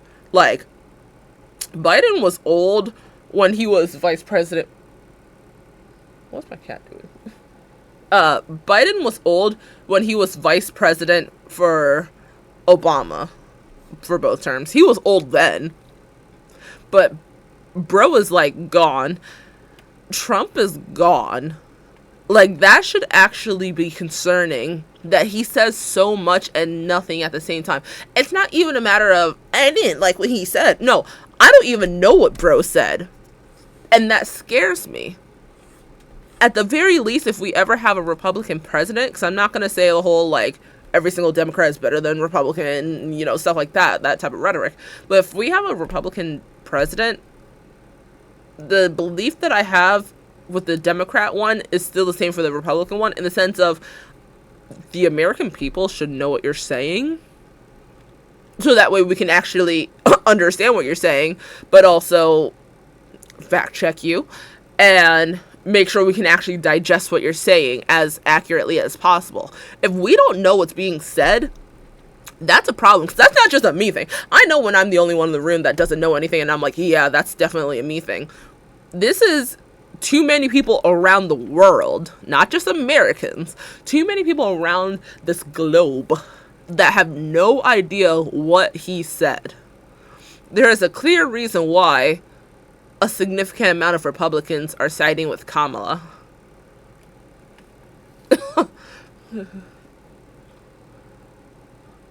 Yeah. I know sometimes on Parker's lives, he's very like, oh, what credentials do you have to be able to say someone has dementia or not, yada yada. Okay, yeah, fair enough. We're not medical professionals. We can see the signs of being around enough old people. We can see the signs when old people are just too old. Like, retire. Because by the time, if Trump becomes president, by the time that he would be out of office, bro's going to be in his 80s. That's too old. Like, I don't understand why that's just like, okay. But, like, when it comes to Biden, people are very, oh, he's too old. But when it comes to Trump, it's like, whatever. No, both of them are too old. Just as much as there's an age like minimum to be president, there should be an age maximum, some type of range between A and B. If you are out of that range by the time that you would become president, then you should not be able to become president, in my opinion. I don't know. Let's start fractured speech. Yeah, which also gives me a sign that he's not even bouncing off of the last last sentence that he said and whatnot too. Yeah, the U.S. is cooked and fried. We're really screwed, and it is sad that we're supposed to be the greatest country, the most powerful country, yada yada yada. It is really sad that both sides are failing us so well. It's sad that we even have just a two-party system. Two parties cannot accurately depict America when we're supposed to be the melting pot, yada yada. A or B cannot be the only options.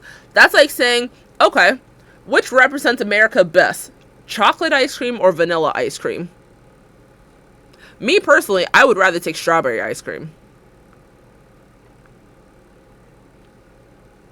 But okay. And I do want to focus on this next issue to both of you because it really brings us this into focus, truth in these times that we're living in. Mr. President, for 3.5 years after you lost the 2020 election, you repeatedly falsely claimed that you won, many times saying you won in a landslide. In the past couple of weeks leading up to this debate, you have said, quote, you lost by a whisker, that you, quote, didn't quite make it, that you came up a little bit short. I said that? Are you now acknowledging that you lost in 2020? Bro really said, Trump, you said A, B, and C. Trump really said, I said that?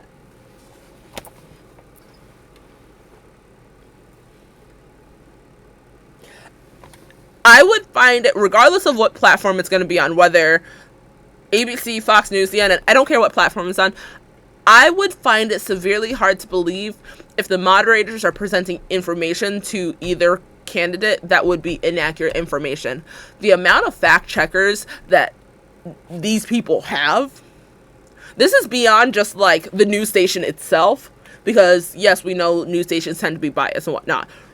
I think so far we've very clearly seen that the moderators have called out both Trump and Harris about not so ideal claims that they've both have made. So it's not even like I think they're acting more in favor of one or the other kind of thing. One over the other. But it just boggles my mind to question the moderators. Did I say that? Yes, actually. That's how we produce this information, because you said that. Is that so much of a surprise? Valid if maybe, oh, I forgot I said it. Okay, well, they're not going to pull that information out of nowhere. These are people that have been doing this for enough years to be credible sources in the concept of moderating debates. Yeah, you're right. That is clear evidence right there. Acknowledge that at all. But I you said did that say that. sarcastically. You know that. So, wait. So he said, did I say that? No, I didn't say that. I said that sarcastically. Which one is it? Are you unaware if you said it or not? Did you not say it, or did you say it sarcastically? Which one is it? Because you can't play all three sides. At all, we lost by a whisker. That was said sarcastically. Look, there's so much proof. All you have to do is look at it. And they should have sent it back to the legislatures for approval. I got almost 75 million votes. The most votes any sitting president has ever gotten. I was told if I got 63, which was what I got in 2016, you can't be beaten. The election, people should never be thinking about an election as fraudulent. We need two things. We need walls. And we have to have it. We have to have borders, and we have to have good elections. Our elections are bad. And a lot of these illegal immigrants coming in, they're trying to get them to vote. They can't even speak English. They don't even know what country they're in practically. And these people are trying to get them to vote. And that's why they're allowing them to come into our country. Imagine thinking that the only immigrants that are immigrating here are ones that don't speak English. Imagine thinking that pretty much every other country in the world doesn't speak English. I think they know what country they're in. I don't think they would have came here if they didn't know what country they're going to. But okay. did watch all of these pieces of video. I didn't detect the sarcasm, lost by a whisker. We didn't quite make it. And we should just point out here as clarification, and you know this, you and your allies, 60 cases in front of many judges, many of them Republican. No judge looked at it. And said they there was said no we didn't have standing. That's the other thing. They said we didn't have standing. A so technicality. much for that mic being muted. Ooh, bro looks mad. Can you imagine a system where a person in an election doesn't have standing? The president of the United States doesn't have standing. That's how we lost. If you look at the facts, and I just want to point out real quick, this time frame that's over here, this is not the rest of the debate time. The debate is only about an hour and a half. This is not the rest of the debate time. It goes into a lot of like live footage of other stuff. So don't think that we have to make it down here in order for it to go through. No. Gotta change the poop. love to have you. You'll do a special on it. I'll show you Georgia, and I'll show you Wisconsin, and I'll show you Pennsylvania, and I'll show you. We have so many facts and statistics, but you know what? That doesn't matter, because we have to solve the problem that we have right now. That's old news. And the problem that we have right now is we have a nation in decline, and they have put it into decline. We have a nation that is dying, David. Mr. President, thank you. Vice President Harris, you heard the president there tonight. He said he didn't say that he lost by a whisker. So he still believes he did not lose the election that was won by President Biden and yourself. But I do want to ask you about something that's come up in the last couple of days. This was a post from President Trump about this upcoming election just weeks away. He said, when I win, those people who cheated, and then he lists donors, voters, election officials, he says will be prosecuted to the fullest extent of the law, which will include long-term prison sentences. One of your campaign's top lawyers responded saying, we won't let Donald Trump intimidate us. We won't let him suppress the vote. Is that what you believe he's trying to do here? Donald Trump was fired by 81 million people. So let's be clear about that. And clearly he is having a very difficult time processing that. But we cannot afford to have a president of the United States who attempts, as he did in the past, to upend the will of the voters in a free and fair election. And I'm going to tell you that I have traveled the world as Vice President of the United States, and world leaders are laughing at Donald Trump. I have talked with military leaders. They are, aren't they? Some of whom worked with you, and they say you're a disgrace. And when you then talk in this way in a presidential debate and deny what over and over again are court cases you have lost because you did in fact lose that election, it leads one to believe that perhaps we do not have in the candidate to my right the temperament or the ability to not be confused about fact. That's deeply troubling, and the American people deserve better. I'll give you 1 minute to respond, Mr. President. Let me just say about world leaders. Viktor Orban, one of the most respected men, they call him a strong man. He's a tough person, smart. Prime Minister of Hungary. They said, why is the whole world blowing up? 3 years ago it wasn't. Why is it blowing up? He said, because you need Trump back as president. They were afraid of him. China was afraid, and I don't like to use the word afraid, but I'm just quoting him. China was afraid of him. North Korea was afraid of him. Look at what's going on with North Korea, by the way. He said Russia was afraid of him. I ended the Nord Stream 2 pipeline, and Biden put it back on day one, but he ended the XL pipeline. The XL pipeline in our country, he ended that. But he let the Russians build a pipeline going all over Europe and heading into Germany, the biggest pipeline in the world. Look, Viktor Orban said it. He said the most respected, most feared person is Donald Trump. We had no problems when Trump was president. But when this weak, pathetic man that you saw at a debate just a few months ago, that if he weren't in that debate, he'd be running instead of her. She got no votes. He got 14 million votes. What you did, you talk about a threat to democracy. He got 14 million votes, and they threw him out of office. And you know what? I'll give you a little secret. He hates her. He can't stand her. But he got 14 million votes. They threw him out. She got 0 votes. And when she ran, she was the first one to leave because she failed. And now she's running. I don't understand it, but Mr. I'm okay President, with it Mr. because President, your time is I up. think we're Thank going to you. do very well. We've got a lot more to get to. Turning now Yes. to the Israel-Hamas war and the hostages who are still being held, Americans among them.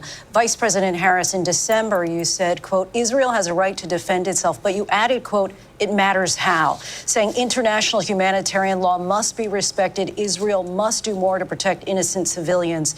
You said that 9 months ago. Now an estimated 40,000 Palestinians Bro are is dead. worked up. Nearly 100 hostages remain.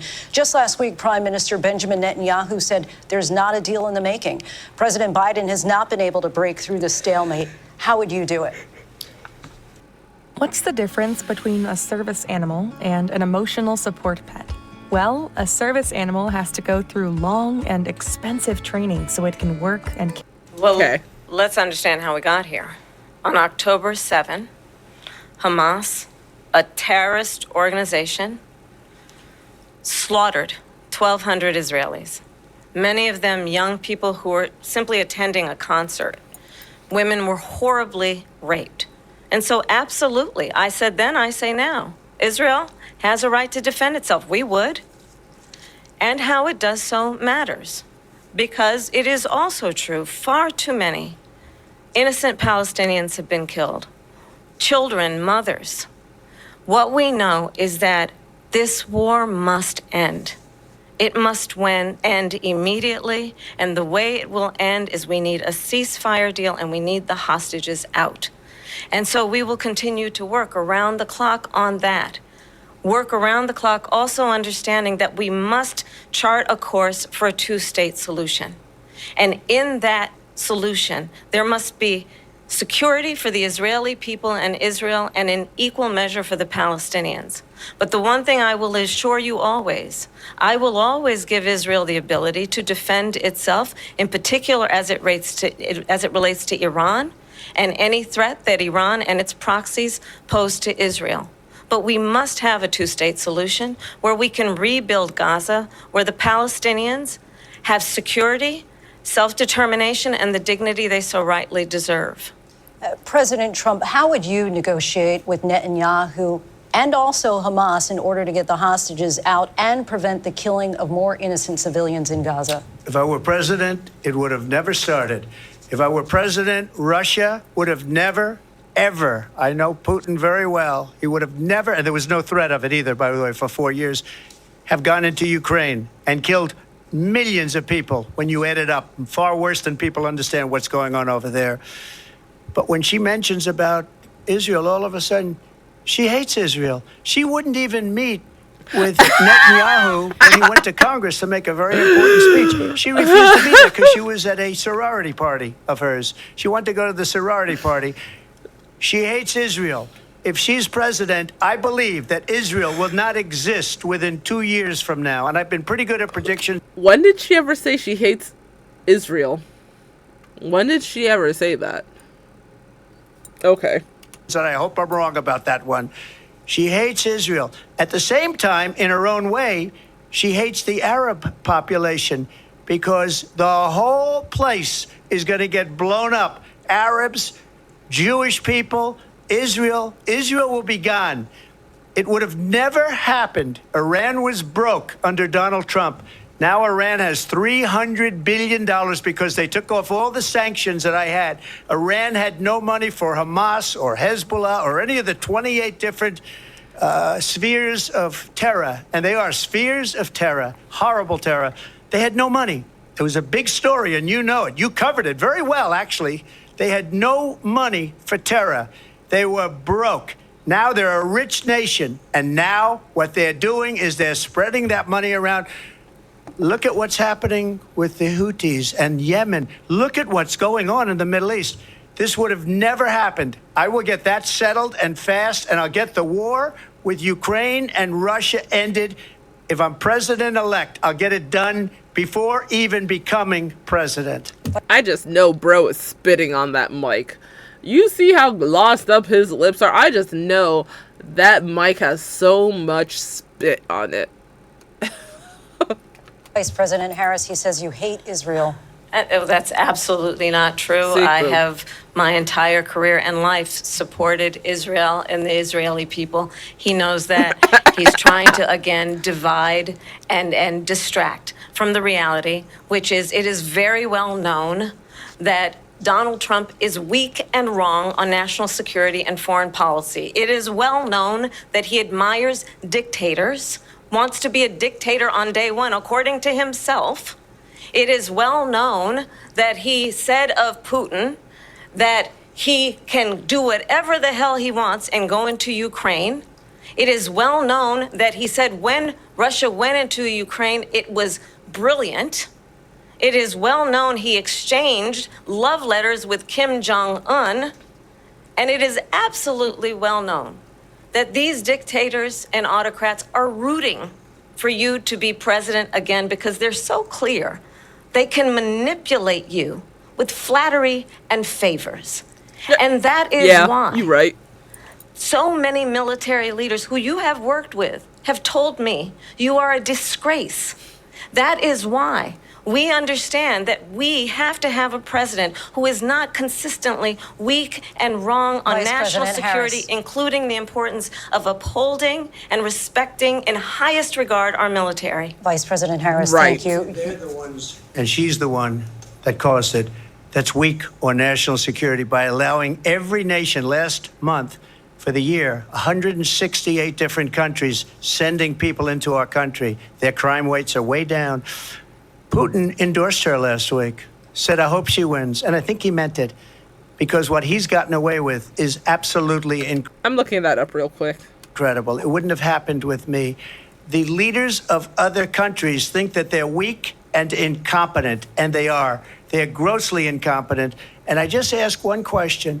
Why does Biden go in and kill the Keystone Pipeline and approve the single biggest deal that Russia's ever made, Nord Stream 2, the biggest pipeline anywhere in the world going to Germany and all over Europe? Because they're weak and they're ineffective. And Biden, by the way, President gets paid Trump, a lot of money. Thank you. We have a lot of issues to get to. We'll be right back with much more of this historic ABC News presidential debate from the National Constitution Center right here in Philadelphia. Back in a moment.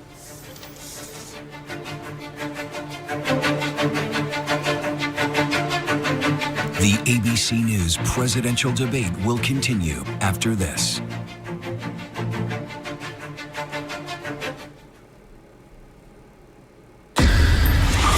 It was a regular day for 19-year-old Melissa Witt. She went to meet her mom at a bowling church league, but she never makes it into the bowling alley. My gut. Historic ABC News presidential debate.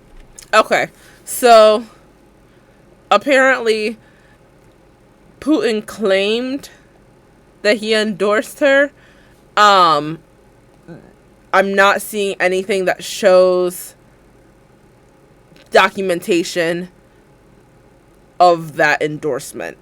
People are currently, not people meaning like, oh, just the general public, but like fact checkers, at least from what I'm seeing, feel as though it was like a haha moment, like a throwing a wrench into things.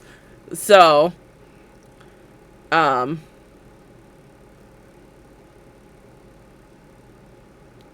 yeah, the claim is being made that Putin did that, but it's not looking likely that there was actual act upon that. Tonight. We're going to continue here, and I want to turn to the war in Ukraine. We're now 2.5 years into this conflict. Mr. President, it has been the position of the Biden administration that we must defend Ukraine from Russia, from Vladimir Putin, to defend their sovereignty, their democracy, that it's in America's best interest to do so, arguing that if Putin wins, he may be emboldened to move even further into other countries. You have said you would solve this war in 24 hours. You said so just before the break tonight. How exactly would you do that? And I want to ask you a very simple question tonight. Do you want Ukraine to win this war? I want the war to stop. I want to save lives that are being uselessly, people being killed by the millions. It's the millions. It's so much worse than the numbers that you're getting, which are fake numbers. Look, we're in for 250 billion or more. What's your fake numbers? Because they don't ask Europe, which is a much bigger beneficiary to getting this thing done than we are. They're in for $150 billion less because Biden and you don't have the courage to ask Europe, like I did with NATO. They paid billions and billions, hundreds of billions of dollars when I said, either you pay up or we're not going to protect you anymore. So that's maybe one of the reasons they don't like me as much as they like weak people. But you take a look at what's happening. We're in for 250 to 275 billion. They're into 100 to 150. They should be forced to equalize. With that being said, I want to get the war settled. I know Zelensky very well, and I know Putin very well. I have a good relationship, and they respect your president, okay? They respect me. They don't respect Biden. How many would you millions? respect him? Yes. Why? For what reason? He hasn't even made a phone call in 2 years to Putin, hasn't spoken to anybody. They don't even try and get it. That is a war that's dying to be settled. I will get it settled before I even become president. If I win, when I'm president-elect, and what I'll do is I'll speak to one, I'll speak to the other, I'll get them together. That war would have never happened. And in fact, when I saw Putin after I left, unfortunately left because our country has gone to hell. But after I left, when I saw him building up soldiers, he did it after I left, I said, oh, he must be negotiating. It must be a good, strong point of negotiation. Well, it wasn't, because Biden had no idea how to talk to him. He had no idea how to stop it. And now you have millions of people dead, and it's only getting worse, and it could lead to World War III. Don't kid yourself, David. We're playing with World War III, and we have a president that we don't even know if he's... Where is our president? We don't even know if he's a president. And just to clarify they here... They threw him out of a campaign like a dog. We don't even know. Is he our president? But we have a president, Mr. President, that doesn't know he's alive. Your time is up. Just to clarify in the question, do you believe it's in the U.S. best interest for Ukraine to win this war, yes or no? I think it's the U.S. best interest to get this war finished and just get it done. All right. Negotiate a deal, because we have to stop all of these human lives from being destroyed. I want to take this to Vice President Harris. I want to get your thought. That's real, Avita points out. That's very real. Yep. That's probably who he's been looking at a majority of the time, regardless of who's asking the questions, because he sure ain't facing Kamala, and he sure ain't facing Lindsay. So, that's a good observation. On support for Ukraine in this moment, but also as commander-in-chief, if elected, how would you deal with Vladimir Putin, and would it be any different from what we're seeing from President Biden? Well, first of all, it's important to remind the former president you're not running against Joe Biden, you're running against me. Period. I believe the reason that Donald Trump She said, says I that ain't this Biden. war would be over within 24 hours is because he would just give it up. And that's not who we are as Americans. Let's understand what happened here. I actually met with Zelensky a few days before Russia invaded, tried through force to change territorial boundaries, to defy one of the most important international rules and norms, which is the importance of sovereignty and territorial integrity. And I met with President Zelensky. I shared with him American intelligence about how he could defend himself. Days later, I went to NATO's eastern flank, to Poland and Romania. And through the work that I and others did, we brought 50 countries together to support Ukraine in its righteous defense. And because of our support, because of the air defense, the ammunition, the artillery, the javelins, the Abrams tanks that we have provided, Ukraine stands as an independent and free country. If Donald Trump were president, Putin would be sitting in Kyiv right now. And understand what that would mean, because Putin's agenda is not just about Ukraine. Understand why the European allies and our NATO allies are so thankful that you are no longer president, and that we understand the importance of the greatest military alliance the world has ever known, which is NATO, and what we have done to preserve the ability of Zelensky and the Ukrainians to fight for their independence. Otherwise, Putin would be sitting in Kyiv with his eyes on the rest of Europe, starting with Poland. And why don't you tell the 800,000 Polish Americans right here in Pennsylvania how quickly you would give up for the sake of favor and what you think is a friendship with what is known to be a dictator who would eat you for lunch. Vice President Harris, thank you. We've heard from both of you on Ukraine tonight. Afghanistan came up in the last hour. I wanted her to respond to something you said earlier, and I'll give you a minute here. Putin would be sitting in Moscow, and he wouldn't have lost 300,000 men and women, but he would have been sitting in Moscow. Quiet, please. He would have been sitting in Moscow much happier than he is right now. But eventually, you know, he's got a thing that other people don't have. He's got nuclear weapons. They don't ever talk about that. He's got nuclear weapons. Nobody ever thinks about that. And eventually, maybe he'll use it, and maybe learning hasn't some been that manners. threatening. But he does have that, something we don't even like to talk about. Nobody likes to talk about it. But just so you understand, they sent her to negotiate peace before this war started. 3 days later, he went in and he started the war because everything they said was weak and stupid. They said the wrong things. That war should have never started. She was the emissary. They sent her in to negotiate with Zelensky and Putin, and she did. And the war started 3 days later. And that's the kind of talent we have with her. She's worse than Biden. In my opinion, I think he's the worst president in the history of our country. She goes down as the worst vice president in the history of our country. But let me tell you something. She is a horrible negotiator. They sent her in to negotiate. As soon as they left, Putin did the invasion. President Trump, thank you. You did bring up something. You said she went to negotiate with Vladimir Putin. Vice President Harris, have you ever met Vladimir Putin? Can you clarify tonight? Yet again, I said it at the beginning of this debate, you're going to hear a bunch of lies coming from this fellow. And that is another one. When I went to meet with President Zelensky, I've now met with him over 5 times.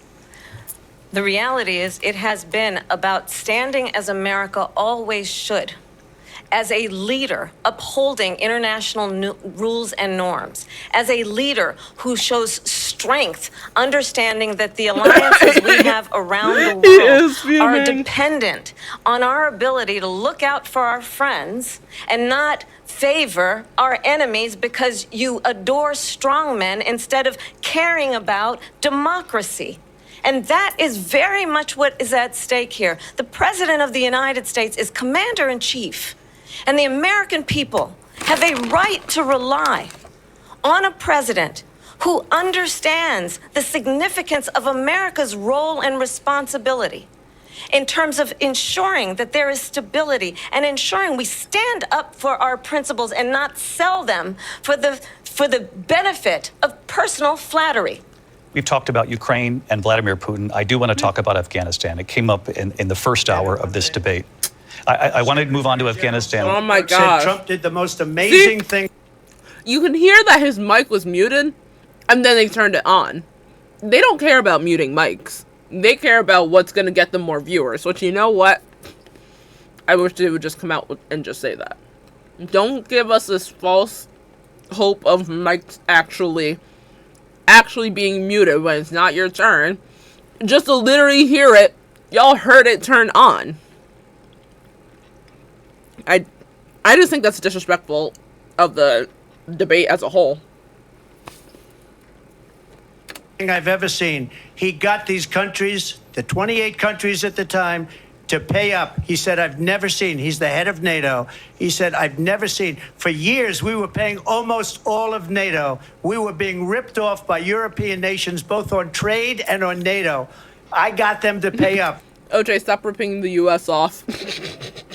By saying one of the statements you made before, if you don't pay, we're not going to protect you. President Otherwise, Trump. we would have never gotten it. He said it was one of the most incredible jobs that he's ever seen done. Thank you. I want to turn to Afghanistan. It came up in the first hour of the debate, and we witnessed a poignant moment today on Capitol Hill, honoring the soldiers who died in the chaotic withdrawal from Afghanistan. I do want to ask the Vice President, do you believe you bear any responsibility in the way that withdrawal played out?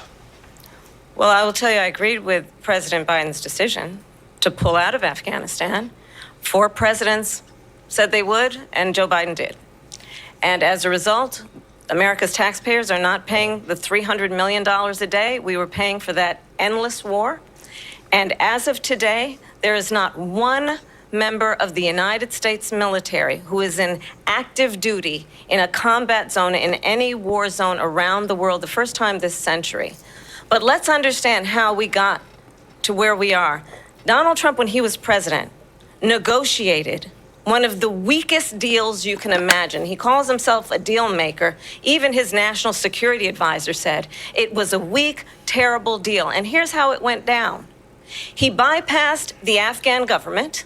He negotiated directly with a terrorist organization called the Taliban, The negotiation involved the Taliban getting 5,000 Taliban terrorists released. And get this, get this.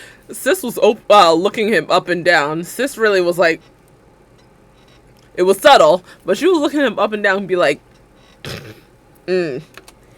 And the president at the time invited the Taliban to Camp David, a place of storied significance for us as Americans, a place where we honor the importance of American diplomacy, where we invite and receive respected world leaders. And this former president, as president,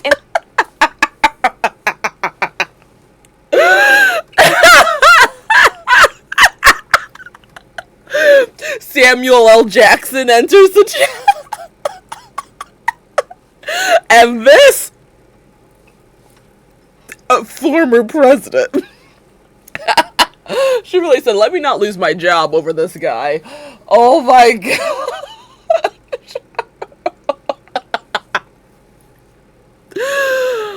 Oh gosh, that had me dead.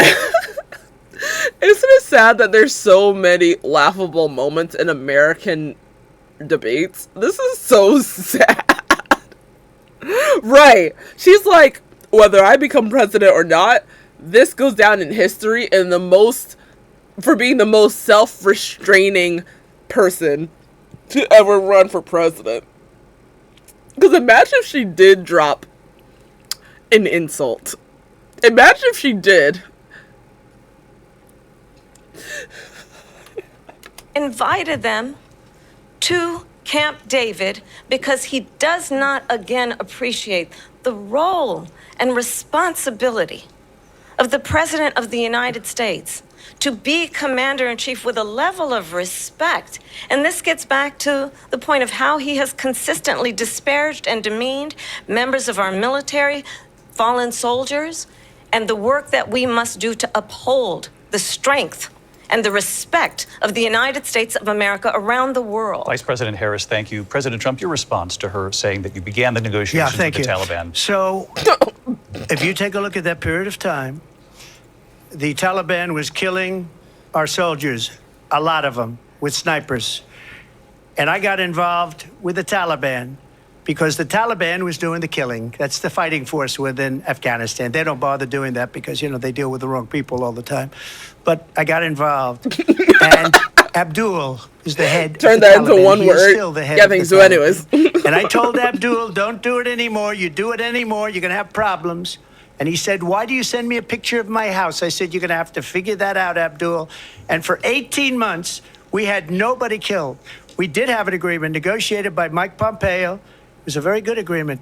The reason it was good, it was we were getting out. We would have been out faster than them, but we wouldn't have lost the soldiers. We wouldn't have left many Americans behind, and we wouldn't have left $85 billion worth of brand new, beautiful. Also, oh, dang, that's a not pretty face. I just thought about it. Has anyone checked in on Melania in more recent time than not? Like, is she okay? I feel like I haven't really heard anything from her. And I feel like I've heard things of her even before Trump became president. Yeah, like, I used to have more respect for Melania back in the day.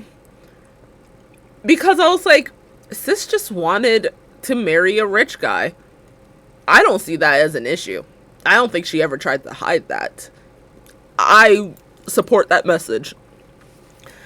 She did not want to be first lady. She never thought in her wildest dreams, and that is a hill I will die on, she never thought that she would ever be first lady, let alone the wife of a president. And of the president's him.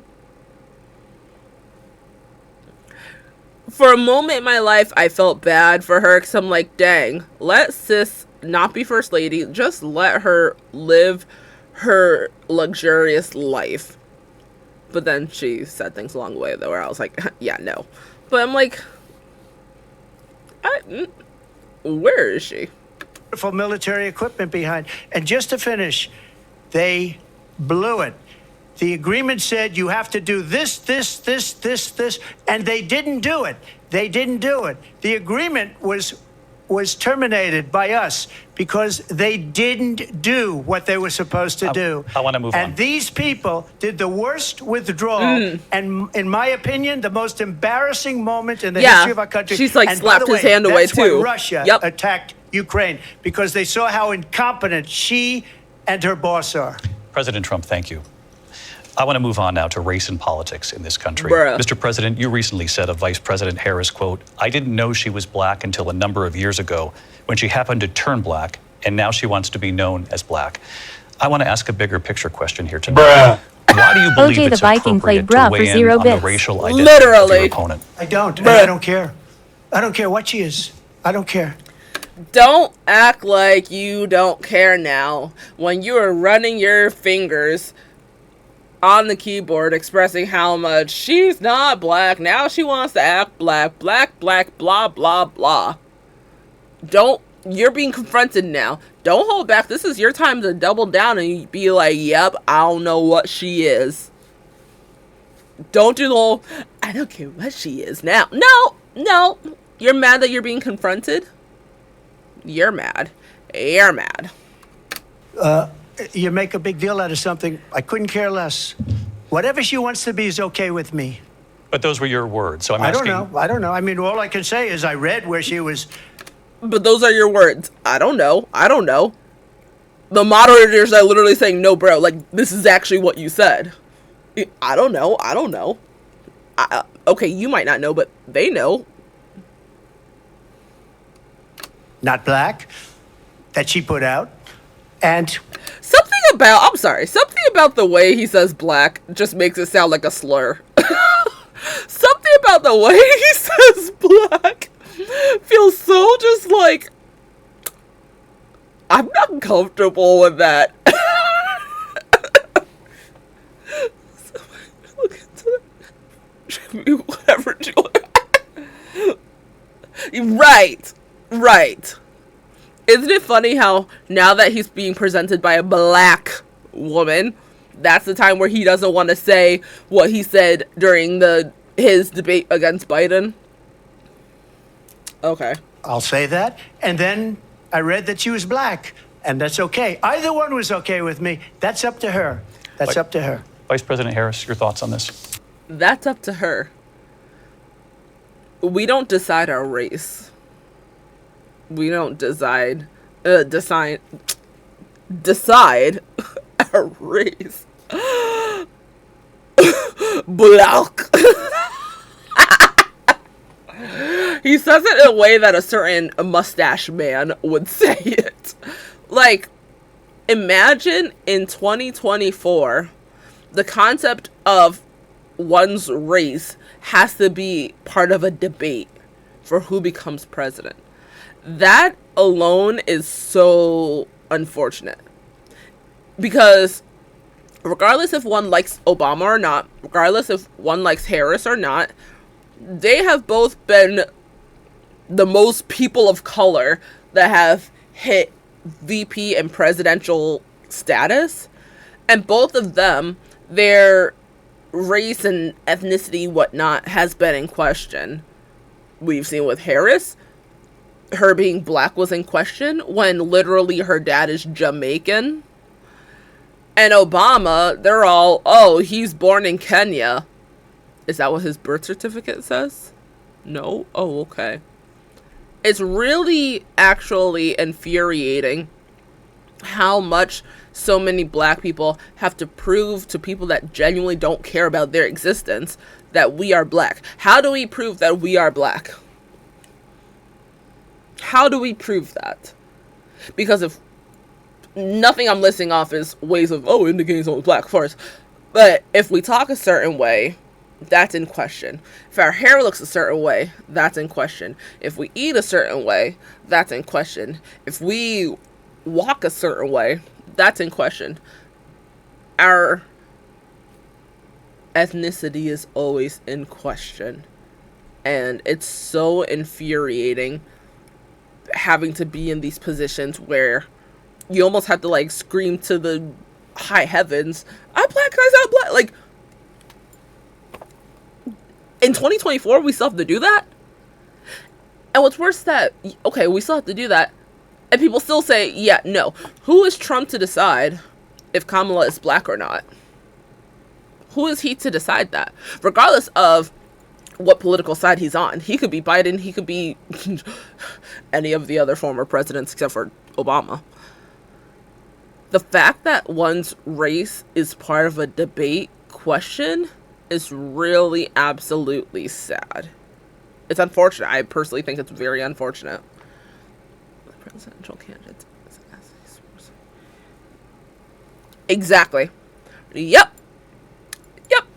Nope, I agree. I think it's, I mean, honestly, I think it's a tragedy that we have someone who wants to be president who has consistently, over the course of his career, attempted to use race to divide the American people. You know, I do believe that the vast majority of us know that we have so much more in common than what separates us, and we don't want this kind of approach that is just constantly trying to divide us, and especially by race. And let's remember how Donald Trump started. He was land, he owned buildings, and he was investigated because he refused to rent property to black families. Facts. Let's remember, this is the same individual who took out a full-page ad in the New York Times calling for the execution of 5 young black and Latino boys who were innocent, the Central Park 5. Took out a full-page ad calling for their execution. This is the same individual who spread birther lies about the first black president of the United States. And I think the American people want better than that, want better than this. Want someone who understands, as I do, I travel our country. We see in each other a friend. We see in each other a neighbor. We don't want a leader who is constantly trying to have Americans point their fingers at each other. I meet with people all the time who tell me, can we please just have discourse about how we're going to invest in the aspirations and the ambitions and the dreams of the American people? Knowing that regardless of people's color or the language their grandmother speaks, we all have the same dreams and aspirations and want a president who invests in those, wants to call him so many things, not I know in it. hate and division. Vice President Harris, thank you. Lindsay? President Trump, this is now your 3rd time. This is the most divisive presidency in the history of our country. There's never been anything like it. They're destroying our country, and they come up with things. They are destroying like our country. what she just said. They are destroying our Going back country. many years. Who is they that is destroying our country?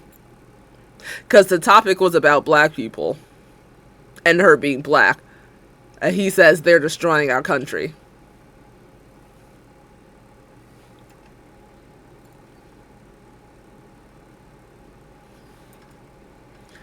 Can you tell me... Oh, I appreciate you, Queen. Can you tell me 5 school unalivings that were done by a black person? 5? Because we've probably had 5 in just... Well, no, we've had way more than 5 just in this year, but when y'all get that answer, y'all let me know. When a lot of people, including Mayor Bloomberg, agreed with me on the Central Park 5, they admitted, they said, they pled guilty.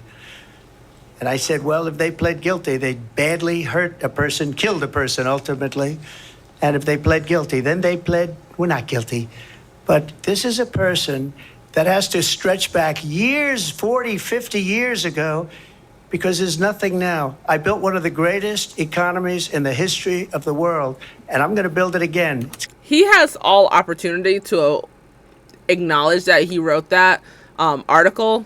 Yes, you're right now. They were forced to plead guilty after being interrogated while they're all minors, which, why weren't any of their parents allowed to be there? And Corey Wise, King Corey, was there to support his friend that got accused. He wasn't even, not like any of them were part of it, of course, but he wasn't even a part of it. Got the longest sentencing, arguably the most amount of abuse within his time in prison. Trump could use this opportunity to be like, yeah, that was messed up of me to do. I want to publicly apologize to the Central Park Five, say each of their names, their family, and anyone, you know, in relation to them. I apologize for the harm that I caused from that post or article, whatever. I apologize. He could have easily said something like that. But does he feel bad? No. No. It's going to be bigger, better, and stronger. But they're destroying our economy. They have no idea what a good economy is. Their oil policies, every single policy. And remember this, she is Biden. You know, she's trying to get away from Biden. I don't know the gentleman, she says. She is Biden. The worst inflation we've ever had, a horrible economy because inflation has made it so bad, and she can't get away with that. Thank you. Your time is up. I want to respond to that, though. I want to just respond briefly. Clearly, I am not Joe Biden, and I am certainly not Donald Trump. And what I do offer is a new generation of leadership for our country. One who believes in what is possible, one who brings a sense of optimism about what we can do instead Hey, of Tati Queen, hi! the American people. I believe in what we can do to strengthen our small businesses, which is why I have a plan. Let's talk about our plans. And Tati, you also share your thoughts. We're gonna at the end have like an overall conversation of our thoughts, but you share too if you're comfortable doing so. And let's compare the plans. I have a plan to give startup businesses $50,000 tax deduction, to pursue their ambitions, their innovation, their ideas, their hard work. I have a plan, $6,000 for young families for the first year of your child's life, to help you in that most critical stage of your child's development. I have a plan that is about allowing people to be able to pursue what has been fleeting in terms of the American dream by offering a help with down payment of $25,000 down payment assistance for first-time home buyers. That's the kind of conversation, I believe, David, that people really want tonight, as opposed to a conversation that is constantly about belittling and name-calling. Let's turn the page Vice President and move Harris, forward. thank you. Let's turn to policy. President Let's Trump, turn back we to have policy. to move on. President Trump. Let's turn to policy, please. Former to President defund the Trump. police. She has a See? plan They turned to up his mic. confiscate everybody's gun. President Trump, she we has do a have to plan move on to not other allow issues. fracking in Unplug it. Pennsylvania or anywhere else. Okay. Thank you, That's Mr. what her President. plan is until just recently. I just need Lindsay, to go ahead. respond President because Trump, no, the President former Trump. president has No, said I'm something sorry. twice that I need to No, respond to. I'm sorry. We're I just need going to move on, respond Vice one President time Harris. to what he has President said Trump, this is multiple now times. your Yes. third time running for president. You have long vowed to repeal. That infuriates me. I wish I kept a count of how many times Trump overtalked the moderators and convinced them to keep his mic on and keep on talking. But the one time that Kamala is like, nope, I need to respond, what, she doesn't get that acceptance of over talking, but he does. Either we're just gonna keep these mics unplugged or we're just gonna keep them plugged in. I really don't like the fact that they did not let her have the same amount of over talking privilege, but he got to. That bothers me so absolutely so much. That infuriates me. Like, when I was first watching this when it came on live, like, I felt a bit of sadness inside. Like, he's had so many opportunities to overtalk the moderators, them turning his mic back on to talk, and they let it happen. They let it happen. But the one time she's like, no, I need to respond to these two things. That right there shows privilege to me. And I know there'll be probably people commenting later on emotionally to If anyone thinks that's fair, I question why you're still watching my lives. Like that bothers me so much. We're already silenced enough in America, and that was a clear indication of it. Heal and replace the Affordable Care Act, also known as Obamacare. You have failed to accomplish that. You now say you're going to keep Obamacare, quote, unless we can do something much better. Correct. Last month, you said, quote, we're working on it. So tonight, 9 years after you first started running, do you have a plan, and can you tell us what it is? Obamacare was lousy health care, always was. It's not very good today. And what I said, that if we come up with something, and we are working on things, Obamacare helps so many people. It really actually helps so many people in America. And that's not me being all, oh yay, Obama. No. His health care helped out so many people. The Affordable Care Act, that was actually one of the better ones.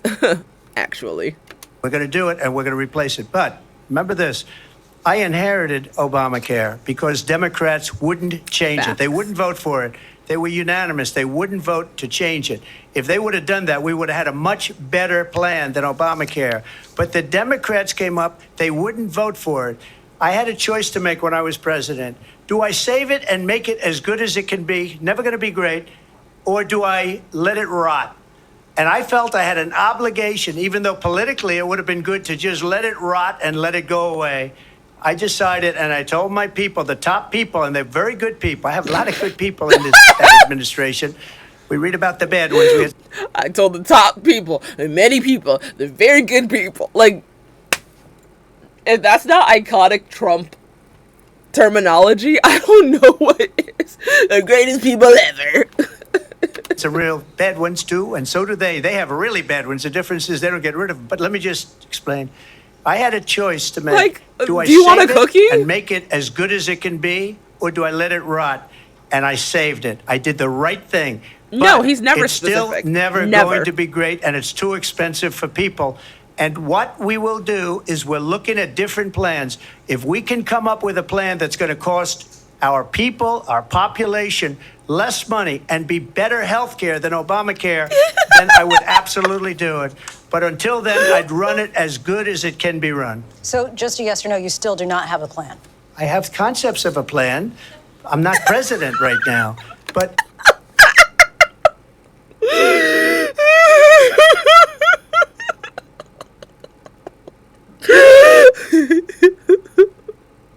But neither one of them are president right now. And Kamala has been able to produce more insight to plans than he has. He's had, from the moment he became, actually, a little bit before he became president, to as we speak now, to come up with more concepts about plans and policies. He's had, we'll say arguably, almost a decade, like 9-ish years. So we think 4 years of him being president, 4 years of Biden being president, and maybe a little bit before Trump becoming president. He's had like 9 years to figure out what plans he would have in place. Kamala Harris didn't even think that she was going to become president at some point in time. Why would she? And she's been able to come up with the plan with less amount of time in comparison to Trump, but also less amount of time because of when Biden decided to dip out. She's only had a couple months to actually come up with plans that she's never thought she's had to come up with. She's had a couple months. He's had about 9 years.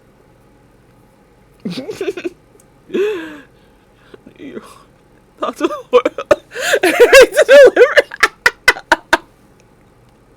If I'm going to say that to my professor. we come up with something, I would only change it if we come up with something that's better and less expensive. And there are concepts and options we have to do that. And you'll be hearing about it in the not-too-distant future. Vice President Harris, in 2017, you supported Bernie Sanders' proposal to do away with private insurance and create a government-run healthcare system. 2 years later, you proposed a plan that included a private insurance option. What is your plan today? Well, first of all, I absolutely support, and over the last 4 years as vice president, private healthcare options. But what we need to do is maintain and grow the Affordable Care Act. But I'll get to that, Lindsay. I just need to respond to a previous point that the former president has made. I've made very clear my position on fracking. And then this business about taking everyone's guns away. Tim Walz and I are both gun owners. We're not taking anybody's guns away. So stop with the continuous lying about this stuff. Period. As it relates to the Affordable... Biden and Harris have never been on the side of like taking guns away. And, oh my gosh, they're trying to ban guns, blah blah blah. They're probably trying to ban like certain styles of ARs, but neither one of them have ever spoken on not allowing people to have the right to bear arms. That would actually go against the Constitution, to which presidents have to uphold the Constitution. So especially with now her publicly speaking that her and Tim Walz are both owners of them, why would the claim be there that she's all anti-owning them while she owns them? That would be her taking away her own right. About to very Care Act. Understand, let's just look at the history to know where people stand. When Donald Trump was president, 60 times he tried to get rid of the Affordable Care Act. Tati, you are so right. Who's actually surprised that you're right? You are so right on that. You are absolutely right on that. During this whole debate, I was really hoping that they would go into the violence of school unalivings. I was really hoping they would get into that, because that is something that both of them need to talk heavier about. Seeing as I don't know if Trump owns one or not. Let's just pretend for a moment he doesn't. He is pro right to bear arms, and she is pro right to bear arms and has an arm that she is bearing. So you would think with two people being pro, what was that, Second Amendment, I think? Yeah, pro 2A. You would think, yes, Nell, you would think that they would especially be like, as a responsible bearer of arm, let me tell you what should be the case, and what is currently happening is not right. So let me tell you what we would do to make sure the good people have the bearing of arms, kind of thing. That should have been a discussion topic in itself. That really should have been. I feel like they brought up other things that were important, yes, but in comparison to minors and college folks and people that go to church, people that go to Walmart, people that go to movie theaters, etc., being unalived for doing that should have been higher up on the list of important things to talk about. Because regardless of who is going to be president and who has been president, they have been going on since 1990 something, whenever the Columbine one happened. So from 1990 something to as we speak now, and there'll probably be more of them, unfortunately, till the end of the year, up until when one of them becomes president, all that stuff. That is active, like, we need to discuss this right here, right now. If both of them are wanting newly 18-year-olds, or newly 18-year-olds / people who's this is their first time being able to vote for them both, they need to speak on things as well that is relevant to their lives. Weaponry unaliving is the leading cause of death in children. 1 in 5 children will be unalived from that. That is something that, and not just like children mean like 5-year-olds, like minors. So if you want these freshly 18-year-olds or freshly able to vote year olds, if you want them to vote for you and feel comfortable about voting for you, maybe bring up the topics that directly impact them so they can be alive to vote for you. And that's on either side. I wish that was a discussion. And I know for this debate purposes, I'm not blaming either one of them for not bringing it up. I'm blaming the mods. But during the course of their election time, whatever, that needs to be more of a hot topic to talk about. Yeah, a lot of people do. And that's not even just the youngins. That's the oldins also. Trump has this rhetoric of the left wants to ban them all. I don't want to say Kamala has a rhetoric, but we'll say Democrats have a rhetoric that the right simps over guns. So, I said the word, oh no. So, regardless of whose perception is accurately the accurate one, either way, it clearly needs to be a topic that needs to be coming to a middle ground. Because we can't let everything be allowed, but we also can't take everything away. So how are we going to come to a middle ground where both sides feel like they're being heard, both sides are able to live another day, feel safe enough to go to school and life stuff, concerts? How are both sides going to feel comfortable going to those? Because we've clearly seen in a certain Uvalde situation, we clearly saw that even the ones that legally have the weaponry don't even use it to secure the kiddos in there. Instead, their parents had to break into the school and save them. So the people with the devices aren't saving people that are harmful with the devices. And the people without the devices don't want to feel like they're forced to have a device in order to stay safe. The solution isn't just, well, strap one and feel protected. That's not the solution. No one should feel like they have to own one in order to be safe another day. How about more, whether we want to say it's a mental health thing, it's a weaponry thing, whatever finger we want to point at either one, both need absolute attention, because not even on the violence side of things, you really think the US is helping people with mental illnesses the way they should be? It all comes down to insurance at the end of the day. So mental health patients aren't being treated as pristine as they should be. People are being turned away solely because they don't have the financial means of taking on those mental health things. And then the people on the side of like, oh, it needs to be weapon control and whatnot. Yes. How do we come to a solution that both sides agree with? Both of them need to be talked about. Both of them need to be a topic right here.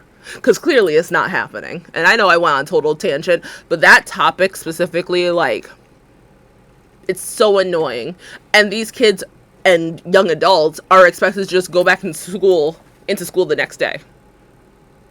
Just act like everything's fine. No one's checking in on them as far as the school side goes. No one's going through after they get a threat or an actual action, no one is coming up to them to be like, hey, you good? Let's talk. Nobody is doing that. And nobody should expect that these students should just go back, even if they're off for a week after a situation happens. They're traumatized for the rest of their lives. We got Columbine folks still traumatized, which, fair enough.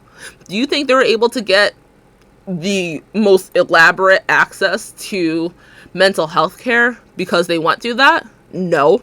Insurance is still going to be like, pay up. So, I fully dealt into. Right. It's one of those topics where we feel like we can't talk about, when if anything that should be one of the biggest things we talk about. It's a 4-year-old. Yeah, we want to unalive them after they're born. This topic is so annoying to me. No one of any age in school, whether they're a minor or an adult, no one should have to fear going to school every day. At the end of the day, no school is safe. No school is safe. We can't say it doesn't happen over here, doesn't happen over here. It either has or it will.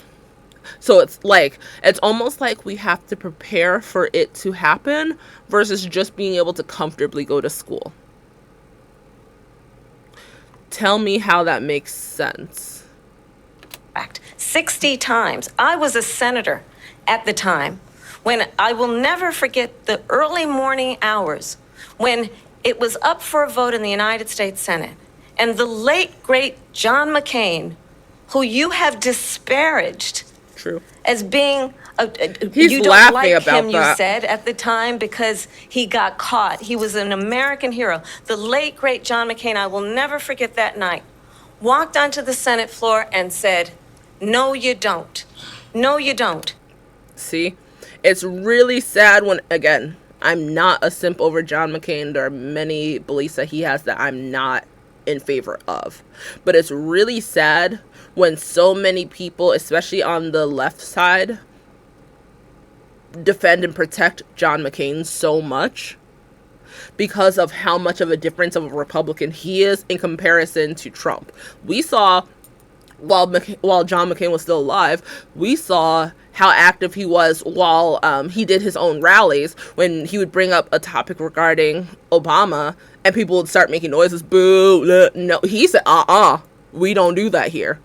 He said, no. He said, you can have your disagreements, but we're not going to be disrespectful. The fact that, like Obama's debate with both Mitt Romney and John McCain are two debates that really stick out in my mind. Not because Obama's black. No, but because I feel like it was one of the last times a Democrat and a Republican were able to come onto this platform and talk. Because after those ones, no. No, you don't get rid of the Affordable Care Act. You have no plan. And what the Affordable Care Act has done is eliminate the ability of insurance companies to deny people with pre-existing conditions.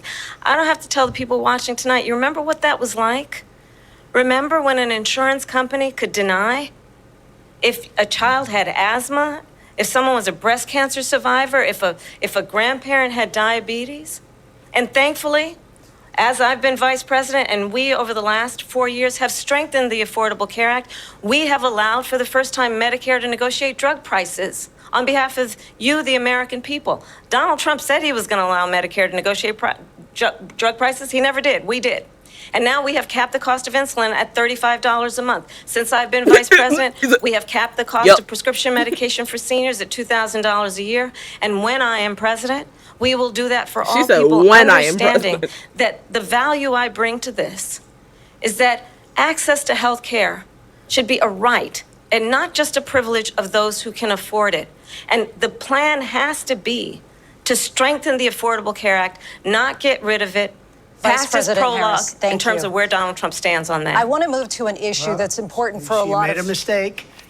Number one, John McCain fought Obamacare for 10 years.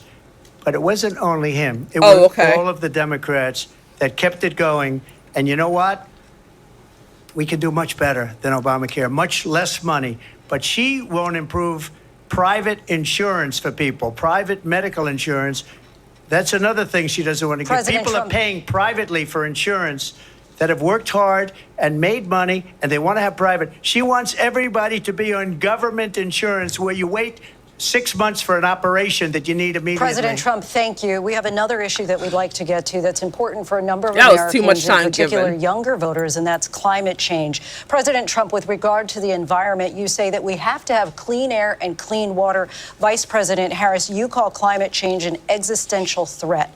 The question to you both tonight is, what would you do to fight climate change? And Vice President Harris, we'll start with you. 1 minute for you each. Well, the former president had said that climate change is a hoax. And what we know is that it is very real. You ask anyone who lives in a state who has experienced these extreme weather occurrences, who now is either being denied home insurance or it's being jacked up. You ask anybody who has been the victim of what that means in terms of losing their home, having nowhere to go. We know that we can actually deal with this issue. The young people of America care deeply about this issue. And I am proud that as vice president over the last 4 years, we have invested $1 trillion in a clean energy economy, while we have also increased domestic gas production to historic levels. We have created over 800,000 new manufacturing jobs while I have been vice president. We have invested in clean energy to the point that we are opening up factories around the world. Donald Trump said he was going to create manufacturing jobs. He lost manufacturing jobs. And I'm also proud to have the endorsement of the United Auto Workers and Sean Fain, who also know that part of building a clean energy economy includes investing in American-made products, American automobiles. It includes growing what we can do around American manufacturing and opening up auto plants, not closing them like happened under Donald Trump. Vice President Harris, thank you. That didn't happen under Donald Trump. Let me just tell you, they lost 10,000 That didn't happen under Donald Trump. this last month. It's going, they're all leaving. They're building big auto plants in Mexico, in many cases owned by China. They're building these massive plants, and they think they're going to sell their cars into the United States because of these people. What they have given to China is unbelievable. But we're not going to let that. We'll put tariffs on those cars so they can't come into our country, because they will kill the United Auto Workers and any auto worker, whether it's in Detroit or South Carolina or any other place. What they've done to business and manufacturing in this country is horrible. We have nothing because they refuse. You know, Biden doesn't go after people because supposedly China paid him millions of dollars. He's afraid to do it. Between him and his son, they get all this money from Ukraine. They get all this money from all of these different countries. Have to do with this? And then you wonder, why is he so loyal to this one, that one, Ukraine, China? Why is he? Why did he get $3.5 million from the mayor of Moscow's wife? Why did she pay him $3.5 million? He's talking with all caps. This is a crooked administration, and they're selling our country down the tubes. President Trump, thank you. Thank you. We'll be right back with closing statements from both of our candidates. An historic night, this ABC News presidential debate from Philadelphia. Back in a moment.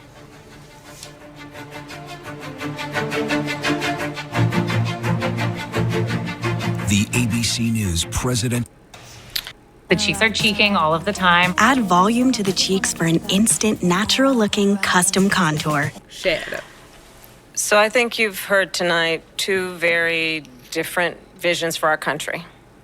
One that is focused on the future, and the other that is focused on the past, and an attempt to take us backward. But we're not going back. And I do believe that the American people know we all have so much more in common than what separates us. And we can chart a new way forward. And a vision of that includes having a plan, understanding the aspirations, the dreams, the hopes, the ambition of the American people, which is why I intend to create an opportunity economy, investing in small businesses, in new families, in what we can do around protecting seniors, what we can do that is about giving hardworking folks a break and bringing down the cost of living. I believe in what we can do together that is about sustaining America's standing in the world and ensuring that we have the respect that we so rightly deserve, including respecting our military and ensuring we have the most lethal fighting force in the world. I will be a president that will protect our fundamental rights and freedoms, including the right of a woman to make decisions about her own body and not have her government tell her what to do.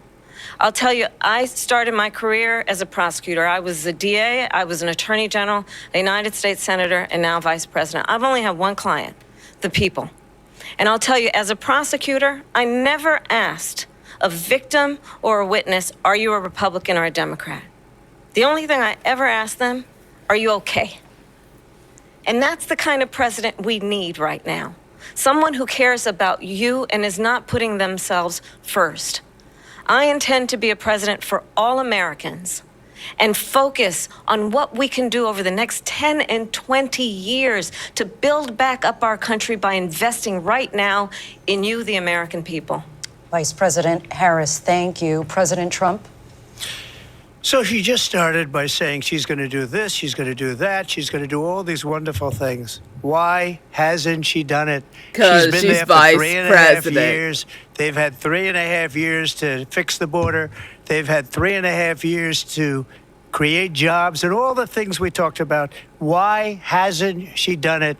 She should leave right now, go down to that beautiful White House, She did. go to the She Capitol, did now. get everyone together and do the things you want to do, but you haven't done it, and you won't do it because you believe in things that the American people don't believe in. You believe in things like we're not going to frack, we're not going to take fossil fuel, we're not going to do things that are going to make this country strong, whether you like it or not. Germany tried that, and within 1 year, they were back to building normal energy What does plants. this have to do We're with not Germany? ready for it. We can't sacrifice our country for the sake of bad vision. But I just ask one simple question. Why didn't she do it? We're a failing nation. Again, vice presidents We're a don't really nation have that that's much in power. They serious do, but they decline. don't. We're being laughed at all over the world. All over the world, they're laughed. I know the leaders very well. They're coming to see me. They call me. We're laughed at all over the world. They don't understand what happened to us as a nation. We're not a leader. Not Norway's penguin king coming over to visit Trump. We don't have any idea what's going on. Facts now. We have wars going on in the Middle East. We have wars going on with Russia and Ukraine. We're going to end up in a third world war, and it'll be a war like no other because of nuclear weapons, the power of weaponry. I rebuilt our entire military. She gave a lot of it away to the Taliban. She gave it to Afghanistan.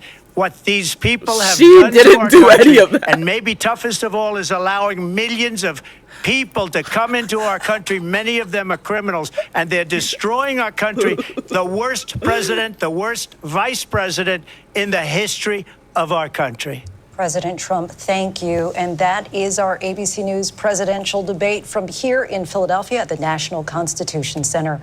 I'm Lindsay Davis. And I'm David Muir. Thank you for watching here in the U.S. and all over the world, and from all of us here at ABC News. Good night.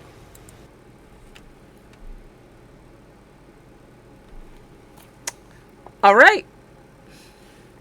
That was our 2024 presidential debate between Donald Trump and Kamala Harris. What are our closing statements? What are our closing thoughts? I, for one, feel like there's so many other things that should have been, not so many other things as if these things shouldn't have been talked about, but there should have been a bigger emphasis on certain topics. He is very disrespectful now. I completely agree. That's how we need to do it. Here's what I can feel, and here's what. That's so, it's sad how true that is. Like, I agree with you, Nell. Not Stream Elements wanting to give their 2 cents also. And I think I said this to Nell as well. I'm pretty sure I did. I wish that the time that we knew Trump wasn't going to do this. I wish the time that Kamala had to respond to so many of the questions being asked, or at least wanting a response, I wish she was more selfish with her time. Yes, definitely call out the other side if they did something wrong, especially during their presidency, and prove that you're going to do otherwise. But be selfish with your time. Be more, okay, you got 2 minutes. Let me tell you from A to Z, and then numbers, what I'm going to implement that relates to this question. I wanted from both of them, I wish that was the case, I wanted from both of them to do more, I'm going to be selfish and talk about me and less about you kind of thing.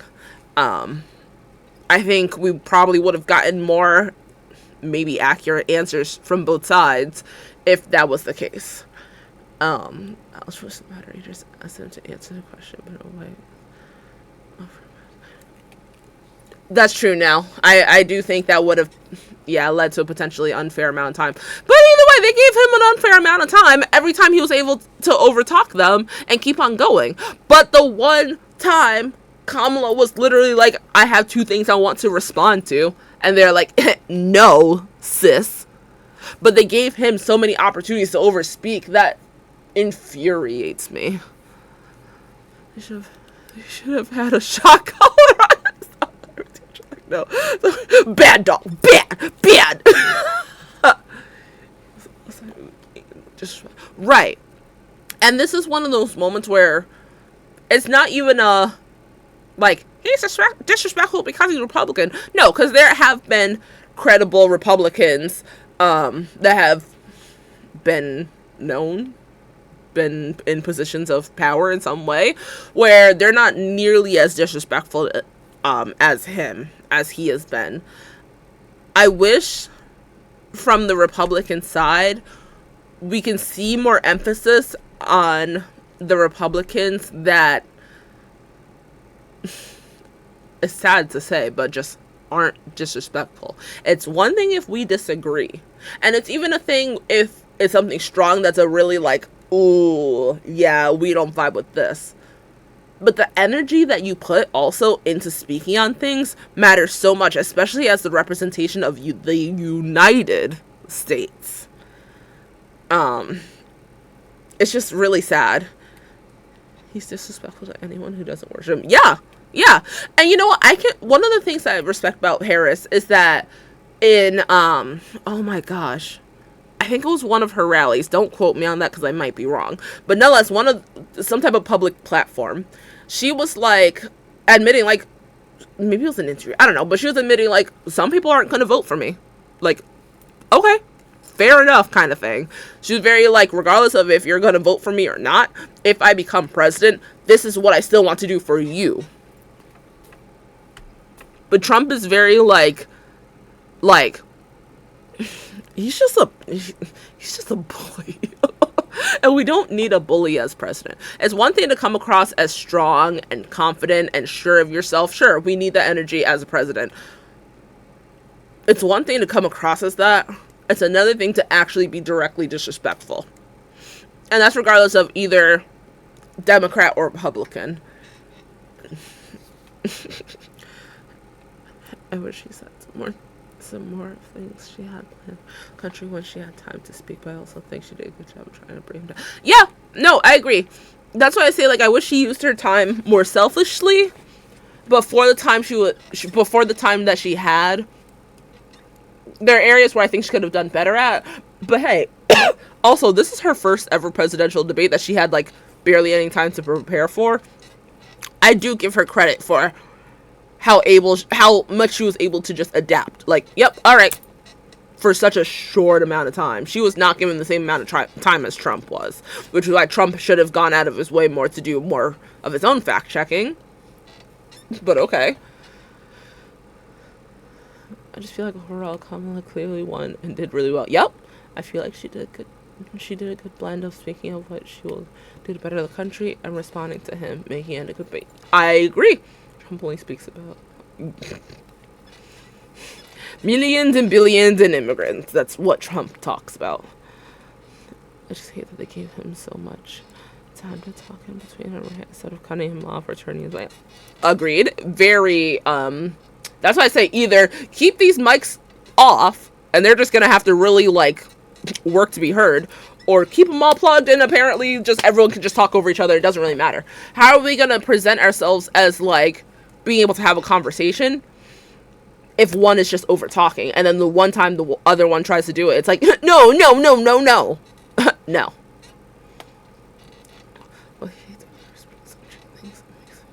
It makes watching this so hard. That's why, like, when it came to past debates, like, without Trump, when it came to past Democrat versus Republican debates, it was so, like, the emotions I had watching those are nothing compared to the emotions I have now watching these, in the sense of what I got annoyed of back then is nothing compared to what I'm annoyed about currently. It was so much better watching them in the past. Do to bring it better to the country, he said. What he's doing. Yes, I agree. Yep, she has been the only one so far to speak on a ceasefire. Like, she has to... Unfortunately, with being an American president, you have to be a person that's, like, in support of Israel in some way. Whether we like it or not, that's the case. With that being said, the fact that she's able to be, like, cease fire, save these people, she's probably limited on how much she can say on that. And I'm not saying that as if to defend her. I would have said that on either side. But it's just...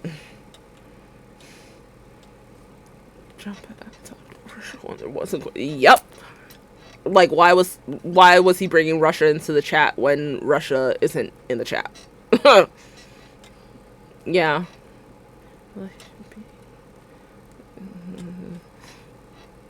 Yeah, I firmly believe that if Kamala Harris was able to speak on her actual, like, these are my personal feelings regarding Israel and Palestine, I feel like what she would say would probably be something we would be more in agreement with. But knowing that she has to be the president for the people and find a way to bring people to the middle, like a middle mutual agreement ground, it's like, that's as much as we're gonna go. Yeah, no, free Palestine. We doing that, yep. I completely agree that neither one of them said enough about climate change. It was very like, if she's president, we're gonna go back to wind turbines. Is that a bad thing compared to natural gas? How about we shouldn't even have a climate that is changing so rapidly because of humaning. 40,000 deaths tolls completely. I know it is. Yep. The death toll.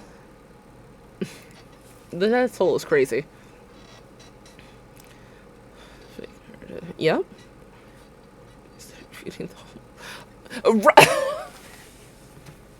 Oh no, not feeding homeless. Oh my gosh, that's so bad. Like, how dare she think about feeding the homeless? Oh no, how dare she tries to be a productive person for people. It's just, there were aspects about the debate that I wish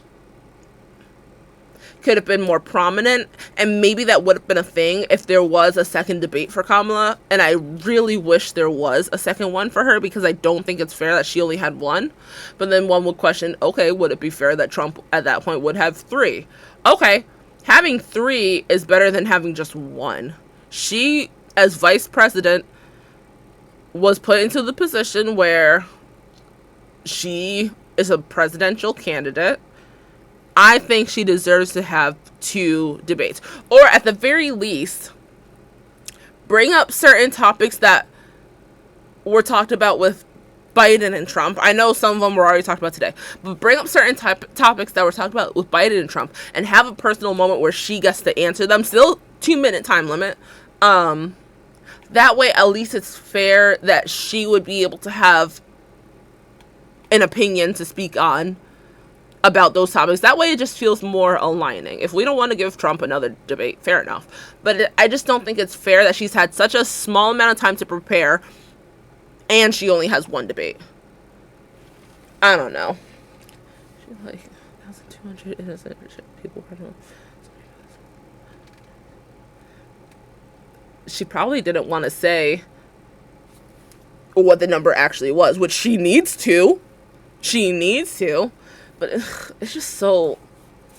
It's sad that, like, Palestine and Israel have to even be part of a presidential debate for America because of how much we've contributed to the death toll. It's really, actually unfortunate. It's really sad.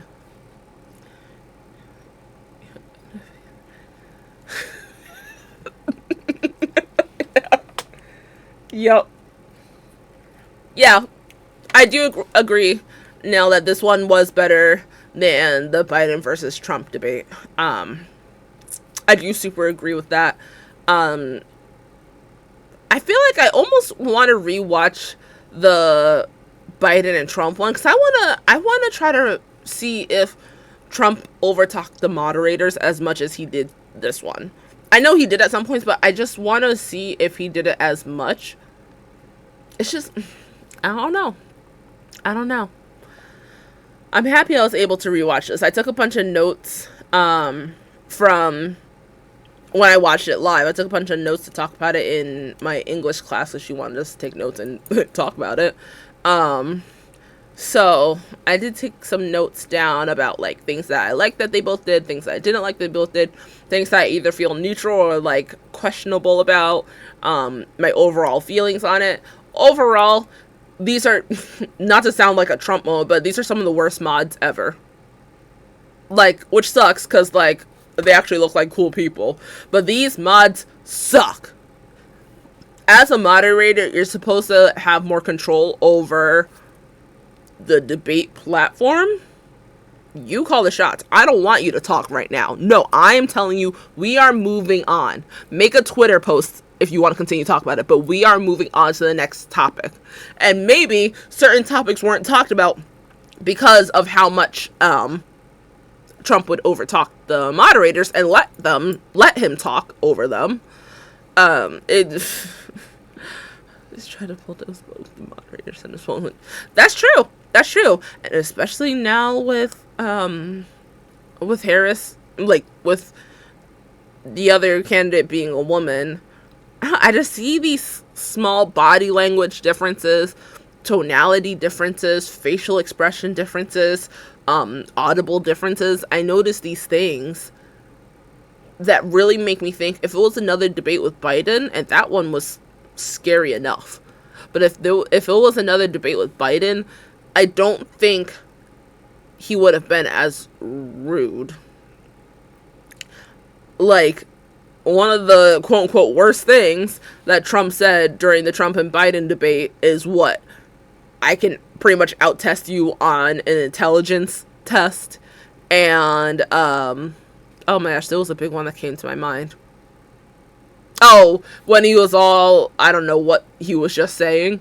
Well, that was actually very valid, because, like, ain't nobody know what he was saying. I don't think he knew what he was saying just then.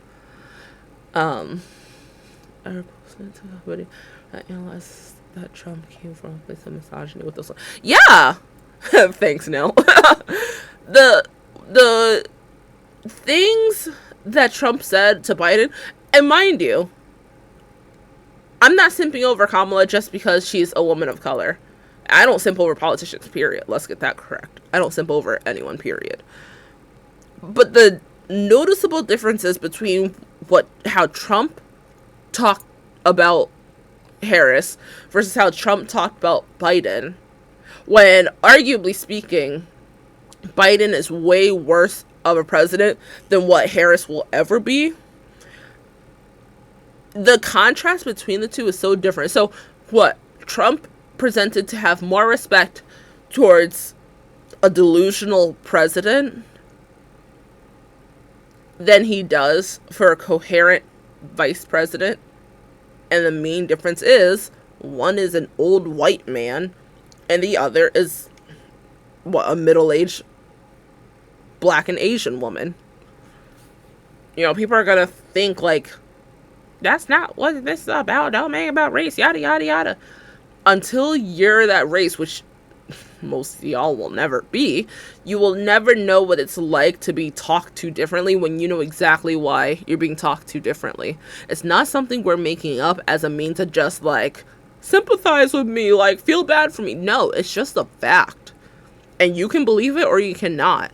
But it's just a fact that women, Black people, Asian people, and Black people or Black women that are Asian and Black get talked to so degrading in comparison to the white men counterparts. It's just a fact. And the more people want to get mad that, oh, they're bringing up race or making it a race thing. Don't get mad if race is talked about, especially when it's talked about by people discriminating against. Don't get mad that it's talked about in a country that claims to be a melting pot. How are we supposed to melt in this pot when we keep getting lifted out of the pot? Please tell me how we're going to do that. Yes, race and misogyny combined. And she is significantly younger than Trump. So I'm not going to say, oh, young Black woman. But she's like middle-aged. She's what, like 50-something? How old is Kamala Harris? Let me see.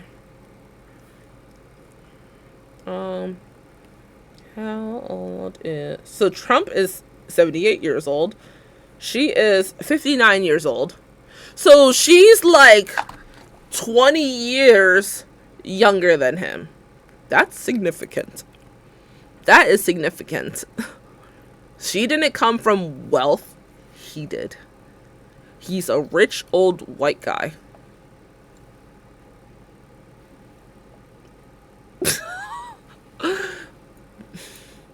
I hate this concept of melting pot.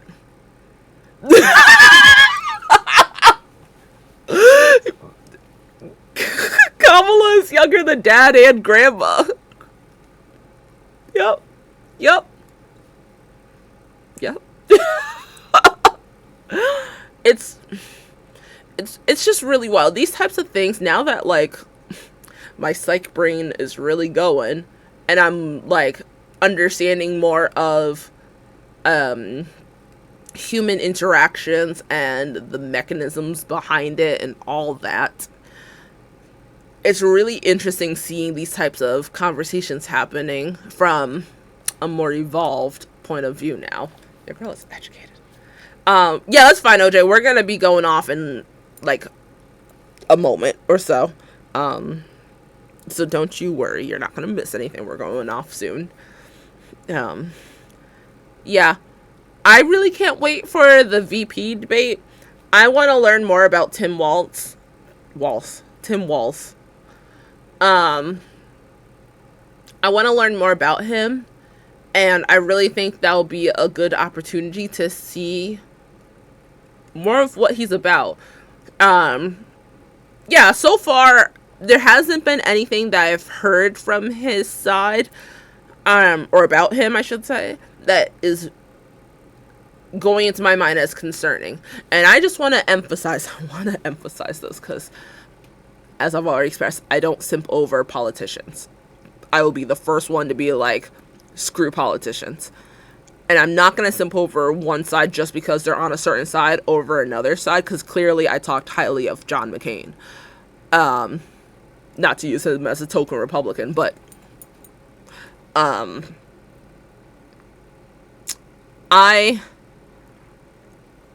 do I want to word it? Like,